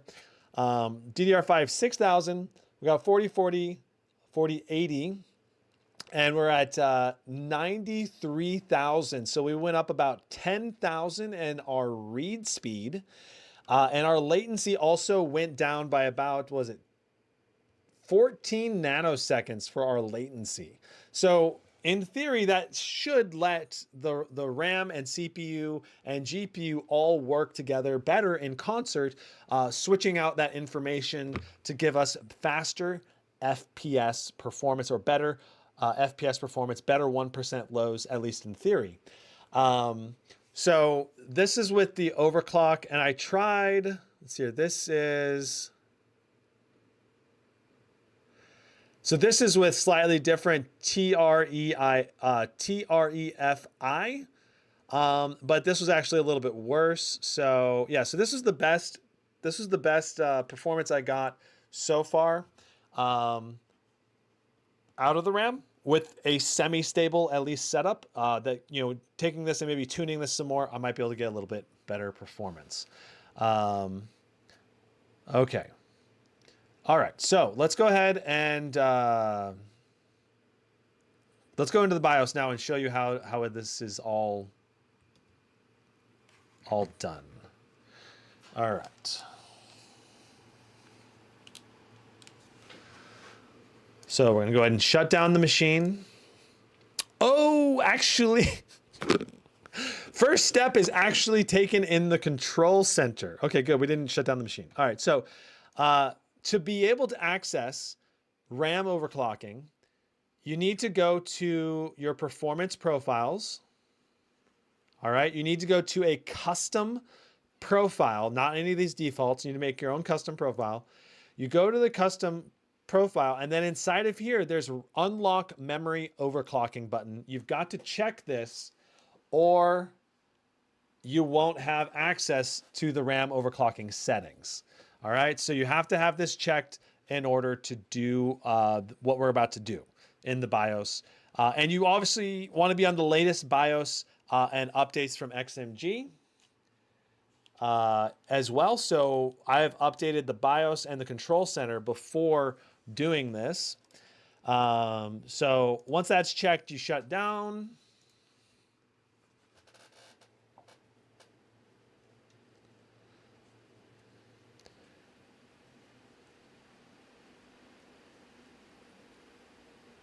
Okay. All right. So let's go ahead and press the power button. And now I'm pressing the delete key. Tapping the delete key. And now we're in the BIOS. All right. So you can see the BIOS version, everything that we're currently on. And you can see what we've got right now. Memory frequency at 6,000. 32 gigs of memory. All right, so we go down to the advanced section of the BIOS, press enter. All right, and you can also use a mouse. A mouse is enabled in this BIOS, but be careful when you're using the mouse not to click on the wrong thing and change the wrong setting. Let's back out there. All right, so what you would do if you want to do memory overclocking, there may be more things you can change in here. The BIOS in the XMG is really extensive. You can enable or disable your efficiency cores, virtualization, a lot of different things in here for potentially optimizing performance even more. All right, now when you go down to the very bottom, you finally have memory tuning and XMP profile. You also have your memory controller voltage, which this is where we set it to 1200. And here's where we actually can set our RAM timings inside of the BIOS here. So we have our memory ratio, which is multiplied times 100. So if we set 60, it's going to be 6,000 megatransfers per second. Our CAS latency, our TRCD, TRAS, CWL, a lot of these you're not going to change as you go through this, but and there are ways to look up potential RAM timings for this specific RAM module that will likely work. But I'm not an expert on where to find that yet. I'm going to do a little more research so that I can direct you a little better in that respect. Right now, the best potentially suggested timings, again, is this sheet from other users, what has worked well for other users, and then tweaking from there. So doing tighter timings, looser timings based on this sheet is at least a good jumping off point. Maybe you start at CL40, then you drop to CL36. Okay, everything is stable. Then you lower your other timings a little bit, and then you try dropping down to CL32, and you try matching your timings again, and seeing what you can get. But you can start at like a medium overclock and going lower and lower. Shabishito says TREFI is the one time you want to max out. That's one of the timings I'm curious about, because right now we do have it maxed out. There was basically some conflicting information online about what you want to set for this, and that doing a tighter timing on this is beneficial, but it's a higher timing is increases the compatibility of your overclock. I'm not sure. So, but right now, these are the timings that we have set with the SK Hynix RAM, and at least it's partially stable. Not fully stable. I would not use this in a long-term setup, but maybe it would work fine depending on your RAM that you have, because maybe this RAM I've got with this laptop did not hit the target for the Silicon Lottery, because one of the other users on that sheet was able to run this at 6400 with these exact timings. Mine's only stable and bootable at 6000 here. So now when you set your timings, right, you go through, you set the timings, whatever they are, and you can see the default timings here at the top as well. So if I go to the top, you can see what the default timings are under this default column. So you can see we've tightened from 46 to 40, 45 to 40, 90 to 81, 44 to 40. And then the only other one we've changed is the TREFI to 65,535. All the rest are the same except for the voltage, which we also moved up from 1100 to 1200. It's interesting that it's showing the default as 1200, maybe because I set it to 1200 on the outside. But normally it's 1100 millivolts. MSI laptops can also use timings and voltage if you do a BIOS unlock cheat code. Okay, yeah, that's true. So I'm not sure about the SCAR Asus series. Asus sometimes I think unlocks RAM timings potentially. But I know MSI will also potentially let you overclock your RAM. So you could potentially get like the Kingston Fury Impact RAM for MSI laptops as well. And maybe also Legion. I think the Legion Pro 7i has some RAM overclocking potential as well. Is the Legion 9i coming out for review soon? I believe it releases next month, if I remember correctly. I'm not sure exactly when it's going to start shipping, but I should probably order one. All right. So what happens, right? So what happened to me when I did this, when I did these timings, I put these timings in at 6,400, and then I pressed, you know, F10 to save my changes and restart. You know, I can go ahead and try showing you what happens if you want. But basically, if you try to do an overclock that is too much, all right, so if I do 6,400, let's see if it'll take this time. All right, I press F10, I hit save settings and reset. All right, now the laptop is going to go through a series of like a boot sequence where it's going to try to post with the new RAM timings. All right, so this is expected. This is normal. This is what you should expect with at least the XMG laptops. It's not going to instantly boot up again. And if it cannot post with those new RAM timings, it will revert back to the default RAM timings. So just keep that in mind, that like, you're probably going to have to go into the BIOS. You're going to put in some, like, you know, maybe one of the user suggested, you know, settings for whatever RAM stick you got. Then you go into the BIOS, you put those in, you restart the system, and it doesn't work. And then you have to tweak it. Or maybe it does work, and then you boot into Windows. So we're booting into Windows. You could go right back into the BIOS again right there and just immediately see if the RAM timings took or not. You know, you don't have to necessarily go back into Windows, but we can boot into Windows and we can see whether the timings are active or not, and the RAM is active at those specified timings. You put the pin in here. Okay, Windows Hello worked. It was just a little bit delayed. So let's go ahead and open up HW info, and let's just see what the what active RAM timings we have.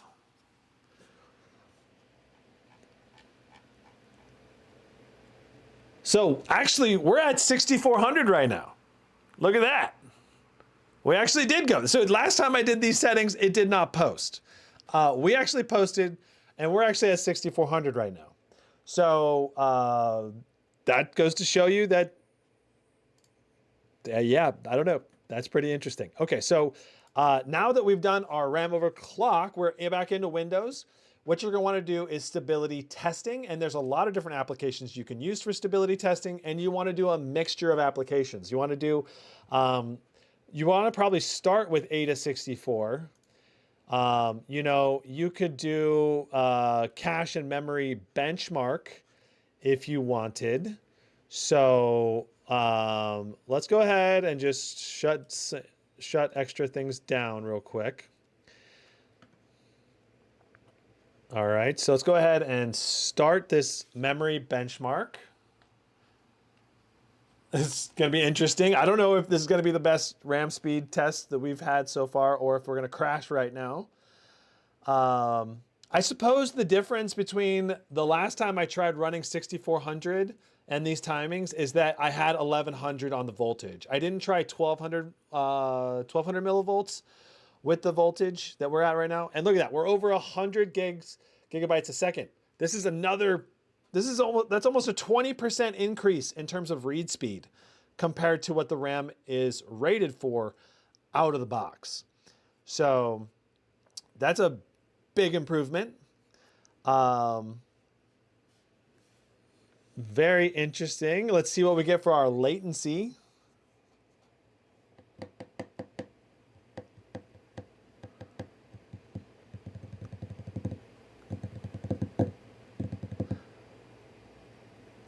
Because we can't see the write and copy speeds, so we're gonna have to just wait for the latency speed, and that'll be probably the main thing that I'm curious about.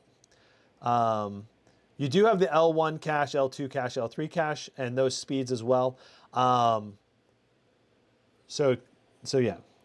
Nicoy Simpson, while we're waiting here, I'll kind of respond to chat. Nicoy Simpson says, hello, in the market for a new gaming laptop in the $1,500 range, what is your recommendation? So $1,500 right now is probably going to be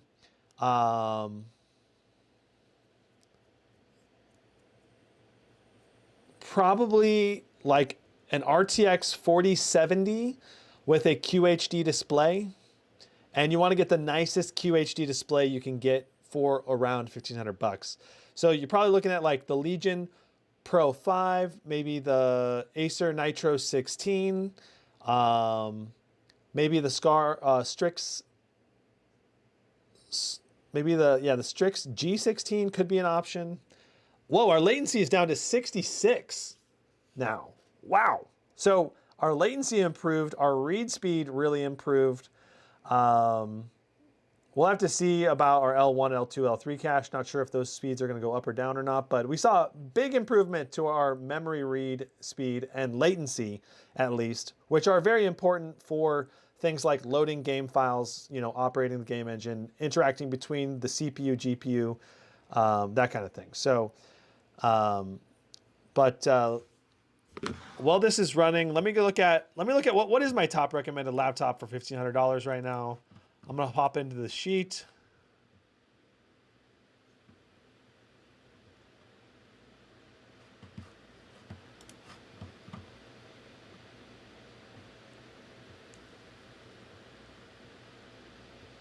Well, that's running. Okay, so here's my laptop sheet.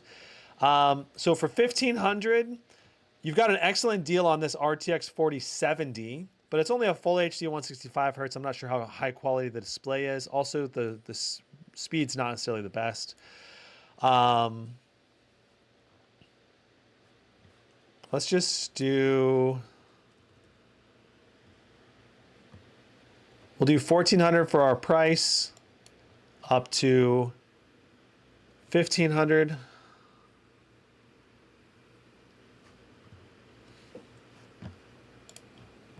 There we go. And then I will sort the sheet by time spot, or yeah, so here are your options right here for RTX 4070 laptops with QHD displays, the Acer Predator Helio 16 with an i7-13700HX, or the Legion Pro 5i with the i7-13700HX, both with 4070s and QHD displays. Looks like the Helio 16 has the better quality display for $1499. So yeah, I'd probably, if it was my money, I'd probably go with this Legion Pro 5i right here. This is probably what I would get. The Omen 16 is a good option. It's got a nice current gen CPU, but it's only a full HD display. Looks like a pretty decent quality display though. Looks like you also have the Zephyrus G16, but there's only a 4060. These are the only three 4070s, at least in this price range. There are some cheaper 4070s too, but yeah. So yeah, probably the Legion Pro 5i is probably the way I would go if it was my money. Okay, so looks like we're done with the RAM test. Let's go ahead and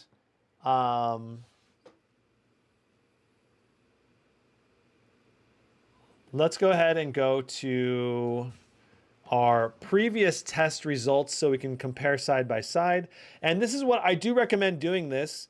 If you're trying to, you know, see if your performance is better or worse, you want to screenshot your tests so that you can actually check it out, you know. So I'm going to say 6400, 4040, 8040 test. Okay, so now let's go check out our previous result, which is previous best result was, I believe, this one. All right, and let's see here. So that's the previous best result side by side with the new result. All right, so this is 6,000. This is 6,400. We had another big improvement for our read speed and our latency. If we were to go to the default, so this is the stock. This is almost a 22% improvement to the read speed And our latency also went down by over 21 nanoseconds. So those are two huge values. Notice that our L1 cache speed, actually the write speed is very similar, not much of a difference. The copy speed is faster. The latency is very similar though. We did get faster with our L2 cache, but we got slower with our L3 cache, which is interesting to me. Except for the copy speed. The copy speed we got faster. So there's like give and takes when you go into the L2, L3 caches. But these values are the ones that I'm looking at. This top line values are the ones that I'm looking at the most. The latency and the read speed, I think, are the two most important for gaming, probably. I think. I'm not a super expert, but I'm pretty sure that would be the most likely best performance. So, all right. Best indicators of performance is what I'm trying to say. Let's go here. Let's go ahead and back this out. All right. So, how to overclock the RAM. I've basically explained how. Let's talk stability testing here as well. If you want something super basic, download Ada64. And you can just go to the tools up here and you go to system stability test. And then you can do stress system memory start. And I'll bet you we're going to crash not too far into this. But XMG was basically saying that they really want to be able to run this test for a long time. I believe they were saying 2 hours. I don't know if that might be a little bit overkill, but I would say you probably want to run this test to be able to run it at the timings and everything that you're trying to run it at. I would say at least probably 20 minutes, 15, 20 minutes would probably be what you'll want to look for. If you can do that, then you're probably going to be stable. Obviously, you want to also test any video editing applications, streaming things that you might run into, as well as any games you play. Look for crashes that are odd, like you never crashed here before. Like if you're crashing regularly or more often, then your RAM timings may be an issue to consider and to keep in mind. Okay. Will you be testing Warzone with this overclock? Would be awesome to see FPS in Warzone. Good question. So there we have our failure. So it took, what was it, a little over a minute and a half or a minute and 15 seconds to crash on us with the memory overclock. So basically, you know, the RAM is going, the timings are going, and then it stumbles and it causes an error because it's like things are not computing properly. This means that we would want to adjust our timings, maybe take things down a notch. Even though that we can post, even though we can get into Windows, we still may run into issues depending on what we're doing. So people are wanting me to test Warzone. I don't know if Warzone is installed on this laptop. That would be a great game to test though, because it's very CPU sensitive, potentially memory sensitive. If Warzone is installed, I will consider running it. I don't know that it is though. But I will be doing more testing in the future. Yeah, so Warzone is not installed there. I don't think. Yeah, I do not have Warzone installed. So Warzone is not testable, but we could try testing something else, like CS:GO maybe, or Cyberpunk 2077. I know Shadow of the Tomb Raider tends to be memory sensitive. Let's try running the Shadow of the Tomb Raider benchmark. All right. For fun, let's see if we can get some FPS in Shadow of the Tomb Raider. Hogwarts? Hogwarts could be an interesting one to test too. Because Hogwarts is very like, at least in the city, Hogwarts is extremely like CPU bound, loading all those NPCs. All right, we'll do Hogwarts. We'll do Hogwarts. You guys want to do a lot of different ones. So my goal is to for a more extensive testing day for memory overclocking, when I get the other RAM modules in, I want to try doing a... I'll try optimizing my timings and everything on the laptop. I'll see which RAM sticks work with the laptop, which ones don't. And I'll do a little bit of prep before the live stream. But once we've got the prep done, we will basically go through and test the SK Hynix RAM versus the Kingston Fury RAM versus potentially those crucial RAM sticks. I don't know if we'll do that one or not. We'll see if those ones work. The 96 gig kit, I don't know that it will work, but we'll see. Basically the goal is going to test those RAM sticks and the overclocked RAM timings and see how much performance gain we get versus the stock. All right.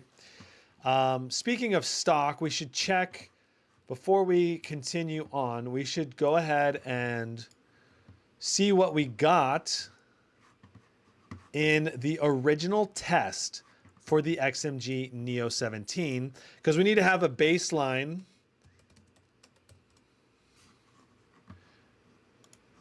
Right, so let me mute this. All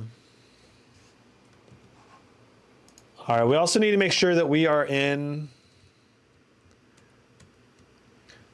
We need to make sure that we're in the right performance profile. So we want to be in custom performance profile. All right, we want XMG Oasis to be on maximum. And let's go ahead and run fan boost to keep air flowing through the system. All right. I should also check Afterburner. I'm not sure what overclock we've got going on right now. We're at plus 240, plus 1000. That'll probably be stable, but it may crash on us. I would rather run us at plus 200. Be a little bit more conservative. That way we know that we're not crashing because the GPU is overclocked too much. Because you really, when you're doing these kinds of overclocking, you really want to try to isolate the issues. So that way you can, you want to make sure your GPU overclock is stable, your CPU undervolt is stable, and then you can move on to your RAM overclocking or whatever. And you want to, that way, whenever you crash, it's because of your XYZ thing you changed, and you can revert that one change, and then you return to stability. Because if you end up overclocking 3 different things at once, you'll never know what was it that actually caused you to crash. Okay. So we need to turn on the overlay. We also need to open HW info. Okay, so I am checking, did I test Hogwarts? I did.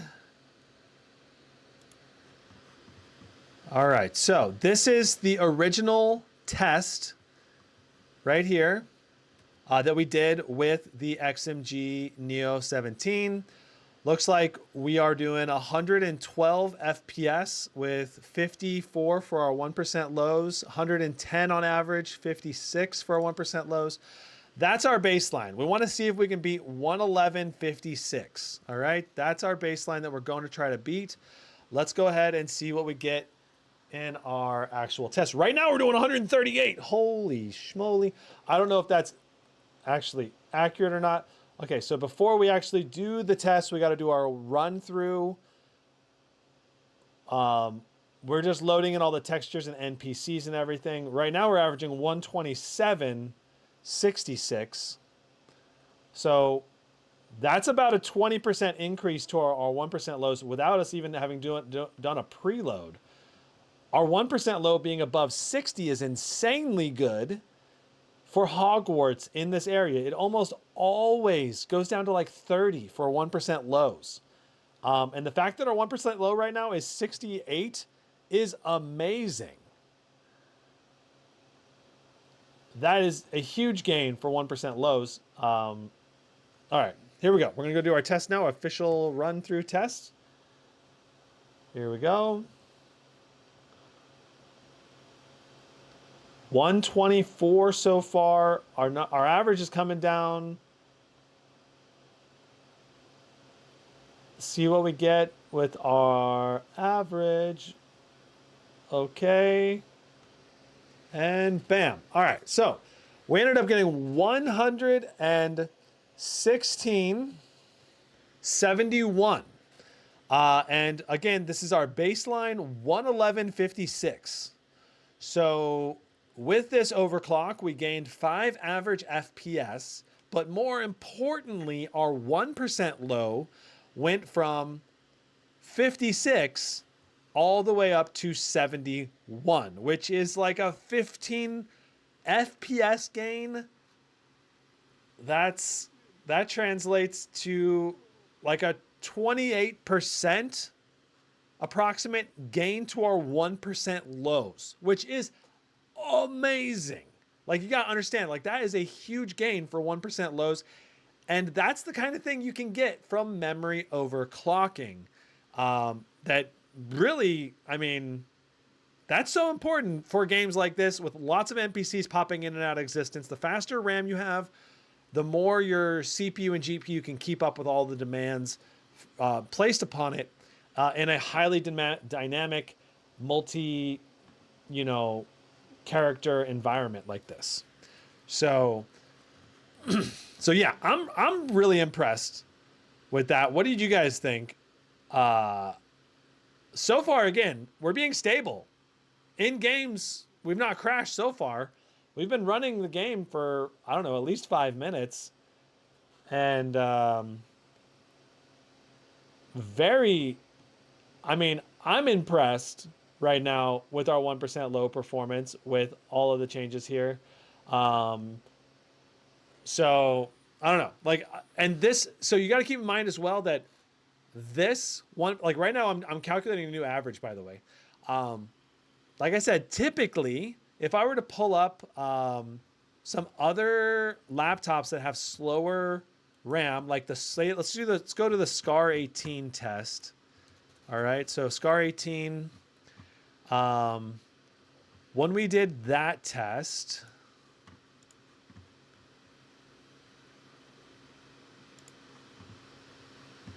let's see here. Did I do Hogwarts?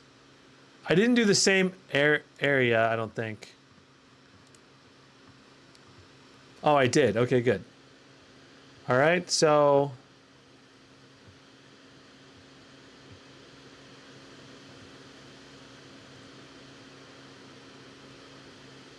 here's our Hogwarts test with the SCAR 18.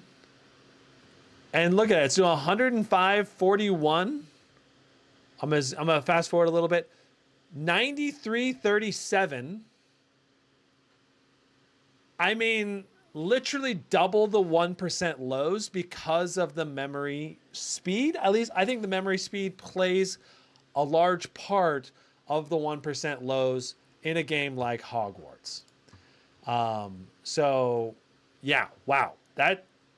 So that big, and plus, I mean, obviously, I think the SCAR 18 would benchmark better now than it did back then because of driver optimization. Asus did update the BIOS a lot to allow different things like the RAM to go faster and undervolting to happen. So, just the combination that we got going on here with undervolted CPU, overclocked GPU, and overclocked RAM on the Neo 17. This is providing some of the best performance I've ever seen in Hogwarts, for sure. Okay, so we have talked about all of this. All right, is the XMG Neo 17 the best laptop? Dun dun dun. Which brings me to some cons about the Neo 17 that I'll talk about while we do some stability testing here in Hogwarts. I talked about the membrane keyboard. Do not buy this with the membrane keyboard, in my opinion, unless you just absolutely hate mechanical keyboards. Go with the mechanical keyboard. It feels better, has better backlighting, and yeah, it's just a much better quality keyboard. Another con to this laptop is I think this I don't know if you can see this very well or not, but this thing is very much a fingerprint oily magnet type of surface. It feels good. It feels high quality, but I'm just seeing a lot of fingerprints on this surface here, and it does kind of bother me seeing all of those. So I'd probably be like wiping this down a lot. And it doesn't wipe away as easily.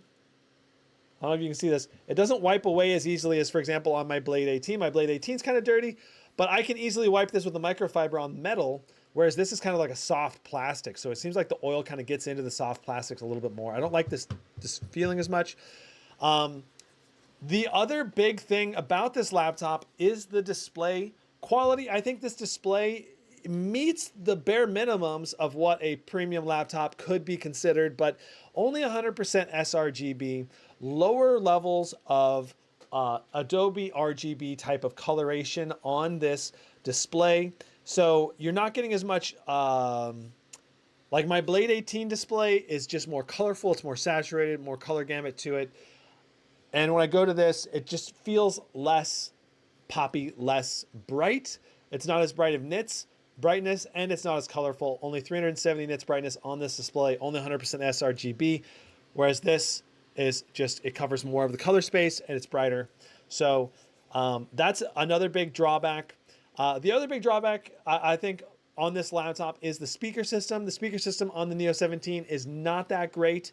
You know, I can play Starfield.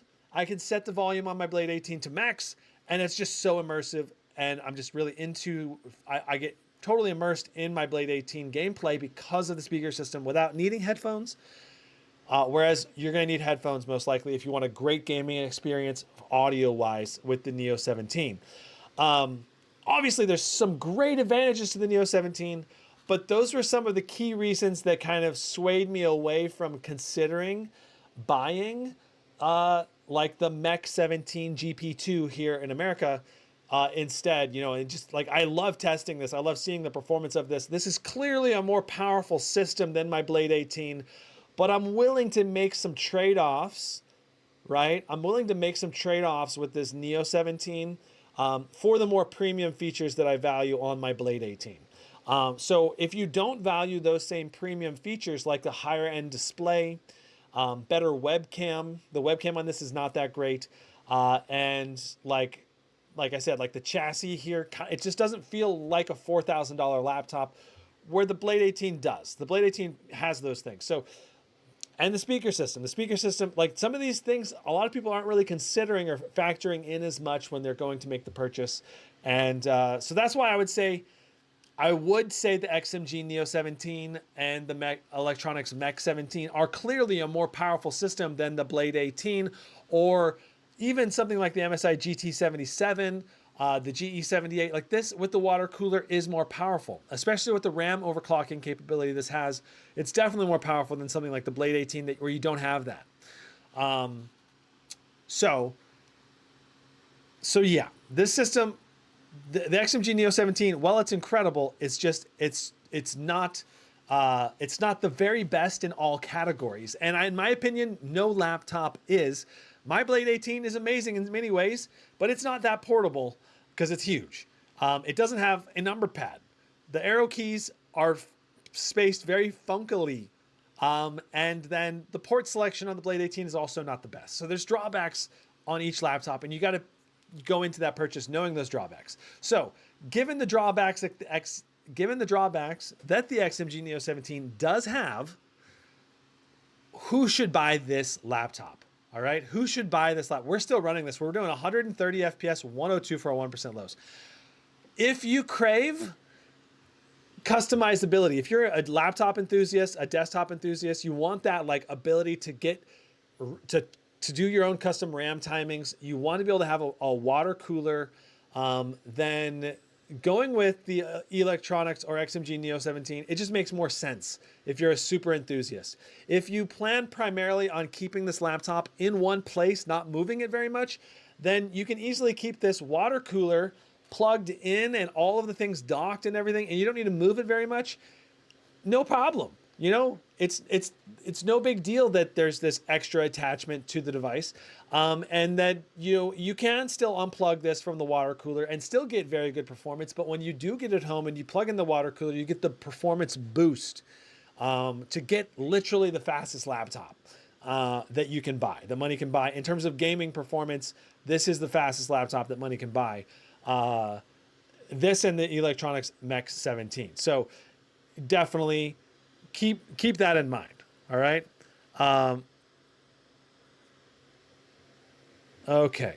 The Legion Pro 7i and Legion 9i are probably close to best choice overall. I think those are very close to the best choice overall. Definitely in the top 3 or 4 laptops. The main issue, of course, being price. If you're factoring heavily price into it, then probably going with a 4080 Legion Pro 7i is probably the way to go for like bang for the buck, best value for your money. That's probably the best way to go. But like again, that's the price factoring in. You know, someone who's buying a Razer, they're not caring about price. They're just looking for the best user experience. And in some ways, this XMG Neo provides a better user experience than the Blade 18 because it literally has better performance. So if you're after the performance side of the user experience and the tweaking and customization side of things, that's where the Neo 17, it's just awesome. You get so much extra with it. And like having hung out with Tom and Kai from XMG, like they're all about like, we want to give the gamers the best gaming performance that we possibly can, as safely as we possibly can. So we're willing to do things that other manufacturers are not, like literally having a water cooler with the laptop. And yeah. So Tito5, did you just say water cooling? Yes, we've got a water cooler in the back. If you just joined the live stream, maybe you didn't see it, but this is literally a water cooler with a water cooling loop going in. This is the radiator right here. So, you know, water is going in the system, going through a pipe in the system. I accidentally put the laptop asleep. Got to put in my pin here again. So the water is going through over the GPU primarily, but it's over a shared heat pipe system, so it does help the CPU temps a little bit. But yeah, so right now we're getting just absolutely phenomenal performance in Hogwarts, better than I have ever seen so far in any laptop. So our 1% lows being absolutely superb in the most demanding area of Hogwarts. So yeah. Any info on maintaining the pump? Great question. I would think that you'd probably want to clean out the fan from dust buildup every few months. And as the water level gets low, you're going to have to put more water in it eventually. You'll probably very slowly lose water in the system. And then in addition, you're going to have to change out the O-rings as the years go on. I don't know, every 6 months or every year. There's little O-rings that come with the water cooler. You're going to have to put the new O-rings on the receiver and exit of the basically where the water cooling loop enters the laptop and enters the water cooler. There's little O-rings that you'll have to replace. When those get dry and cracky, it'll cause a little bit of drip leakage. So you want to be looking at those entrances and exits fairly often with this laptop. You wouldn't want to just forget about it. It's not a fire and forget type of thing for forever, because it will require some maintenance, but not going to take very long to do, but you'll have to do a little bit of maintenance on it. As far as the pump goes, I'm pretty sure you don't have to do much maintenance on that side of things because you're just using water in it. I don't think it's going to get clogged. As long as it's working, I think it'll be fine. Tito5 says, is this the first water-cooled laptop? No, there was actually a water-cooled laptop like 8 years ago from Asus. Very different design though. It had like a docking station that hooked up to the back of the laptop. And it was much bigger. This is a lot better design, I think. The thing about this is there was another previous version of this laptop also that came out in 2021, and this is the new version that came out in 2023 with the RTX 4090. Anonymous Boss says, hit that like button. Yeah, thanks. I appreciate it, Anonymous Boss. Please do hit that like button.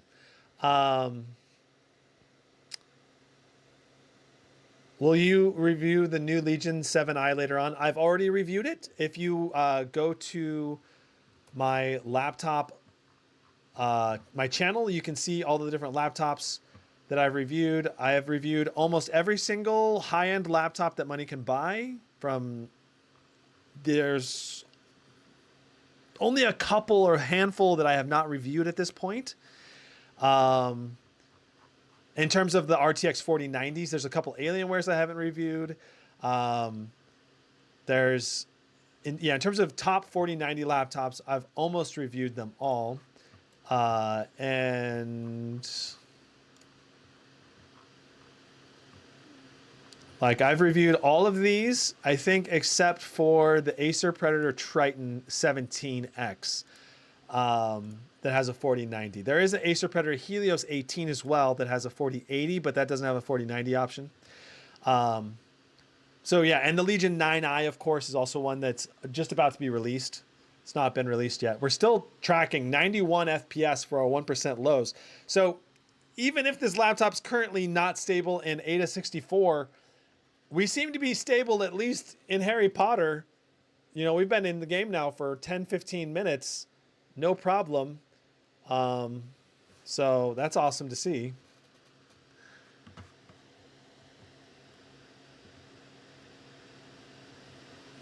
There's a new refreshed version of the Legion 7i. Okay, I haven't seen that one yet. I'll have to take a look at the Anonymous Boss. Will you be able to review the electronics laptop, especially the new Prometheus? I have not seen that yet, Werner.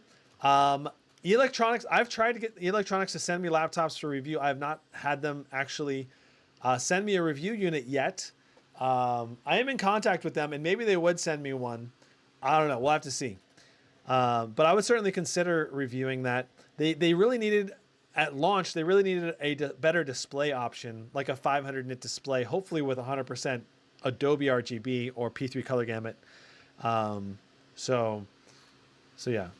Is the Razer Blade my main laptop? Yeah, my Blade 18 is my main laptop. I mainly chose it because of this. It's so thin for an 18-inch laptop, and yet it has faster RAM, fast internal components, a great webcam, a great all-around package. It's not the most powerful laptop, but I really love it. So I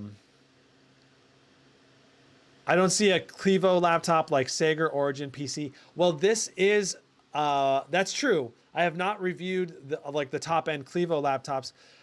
I did not see anything from Clevo this year that actually looked like it was going to be an awesome laptop. Let's see here. So let's do Sager notebooks.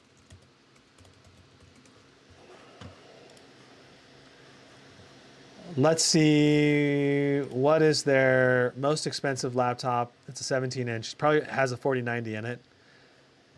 Okay, so this is, yeah, so there is a 4090 variant of their laptop that has a QHD 240 hertz with an i9 13900HX, and it's 3100. So it does exist. There is a laptop from Clevo that has, I mean, I would definitely consider reviewing this, especially if I can get them to send me one. I just don't want to spend my own money buying one of these because I know that I will not be able to resell it very easily. Because not very many people look for buying one of these, you know. DDR5 4800 for the RAM speed, so not the fastest RAM in it. Anyway, so we are still stable in Hogwarts. That's awesome to see. I mean, I'm loving it. Let's talk about best configuration to order if you just do decide to get the XMG Neo 17. So if you go to XMG's website, there's a link in the description to this. The biggest thing I would say is get the XMG Oasis Mark II. It costs $200 extra. If you want the fastest GPU speed and good temperatures, then getting the Mark II is probably the way to go. And then I would probably get the 4080 or 4090, depending on what your budget is at. And then for RAM, they don't offer the best RAM here. You might consider actually going to the cheapest possible RAM, and then just, if you want to get the best possible RAM, go buy Kingston Fury 32 gig CL40 RAM, because you'll actually be able to run them at CL40 with the XMG Neo. So you could just save some money, go to the cheapest RAM, and then get another RAM stick. You could also just leave the default RAM there too. It's only $50 difference. Up to you. And then here's where you can select the keyboard. If you go with the membrane keyboard, it's $95 less. But I would highly recommend buying the mechanical version of this laptop for sure. And then Windows 11 Home is probably the way to go. You can go with the Pro as well if you wanted. And you can have it pre-installed, or I believe they just include a copy of it. So it's up to you. Like if you want the individual license so that you can just install your own copy, you could actually move that copy of the Windows to another system or whatever with your own licensing. Then you can get it separately packaged basically, or you can have it pre-installed. Okay, so yeah, the things that I wish they could offer would be another display option. And I also wish they just would offer the highest end CPUs. Those are my two biggest criticisms of this laptop, because it's like theoretically the fastest laptop, but when you can't configure it to the maximum possible specs, then it's technically not the fastest in every way. It's just the fastest in terms of fastest GPU and RAM speed, which are obviously very important for gaming performance. Don't get me wrong, but it's not the fastest. How are my Razer Blade temps? I've had some problems in the past with my Razer Blade Stealth. The battery bloat issue is currently an issue with Razer. I totally agree with that. But I don't think it's as much of an issue on the current versions of Razer Blade. Razer has extended their battery warranty to 2 years.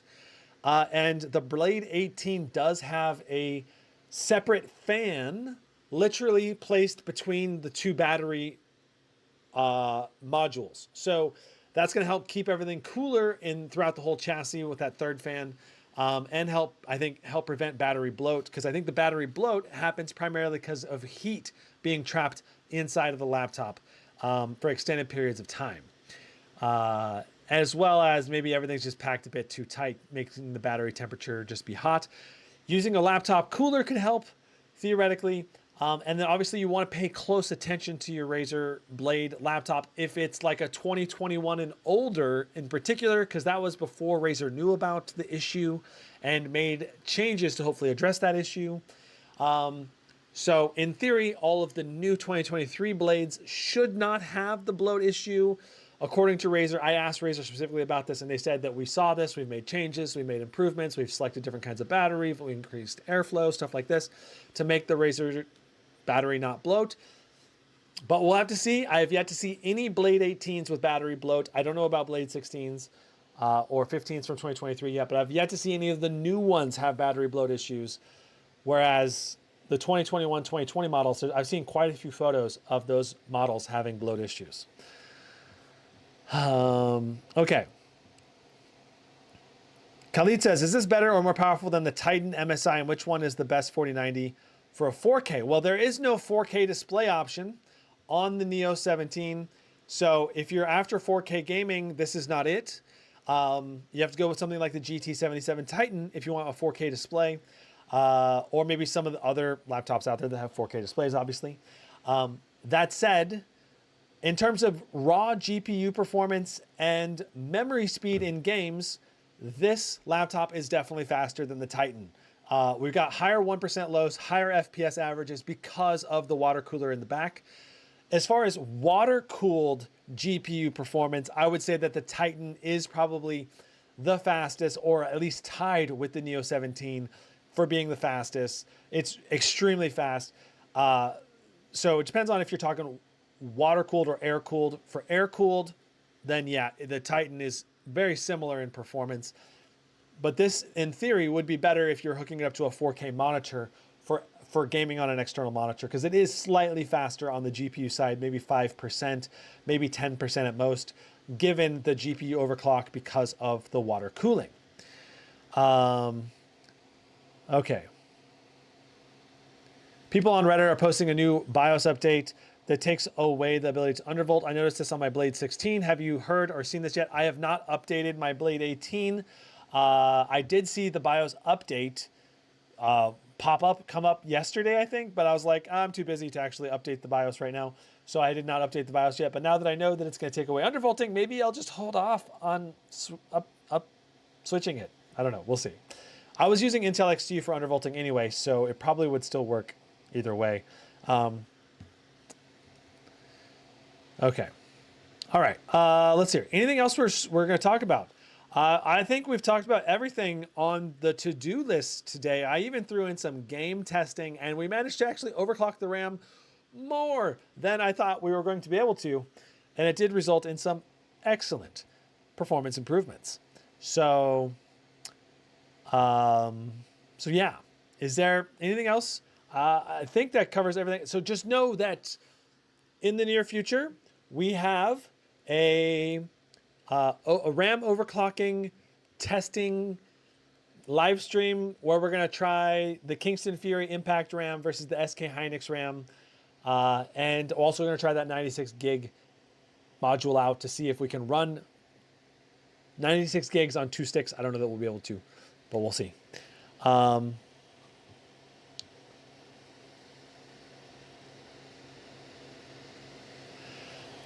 Well, Big Jezzy, you should be able to run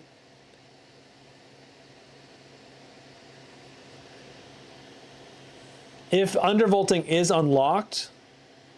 Big Jezzy, if undervolting is still unlocked, then you should be able to run Intel XT or throttle stop right away. But if you can't, then yeah, yeah. So you could, I don't know if you can you revert your Razer Blade BIOS? I'm not sure if Razer has anything built in for reverting your BIOS. So undervolt protection is now locked. Gotcha. Yeah, that sucks. Well, yeah, I'm not sure. You could try to look into how to reverse your BIOS to a previous version. I don't know.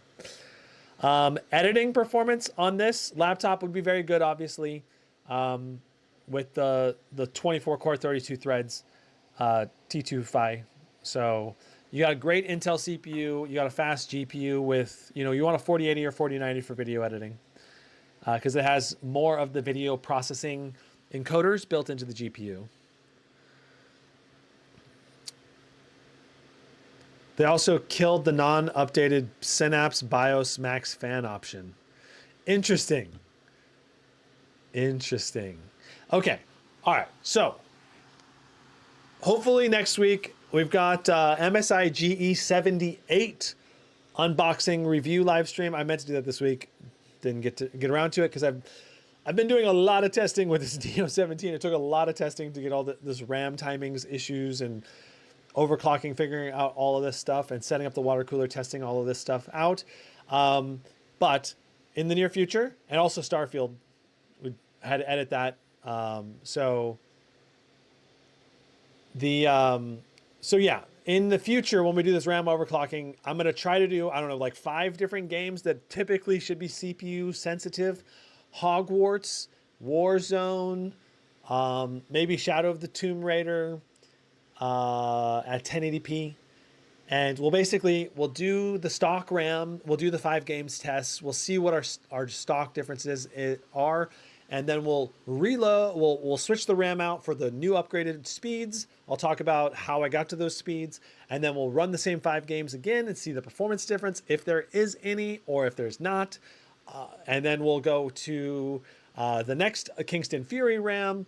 And then we'll run the same 5 games again and see if there's any performance difference with the Kingston Fury RAM. So it'll be like 15 games being tested, or like 15 total tests with 5 CPU sensitive games. Maybe Battlefield would be a great game, like Battlefield 2042 or Battlefield 5 or something, because that is very CPU intensive game to test as well. I don't usually test that one, but that might be a great one to bring out for this. So, okay. Yeah, that's it. Thanks so much, guys. We'll see you in the next one. Brandon.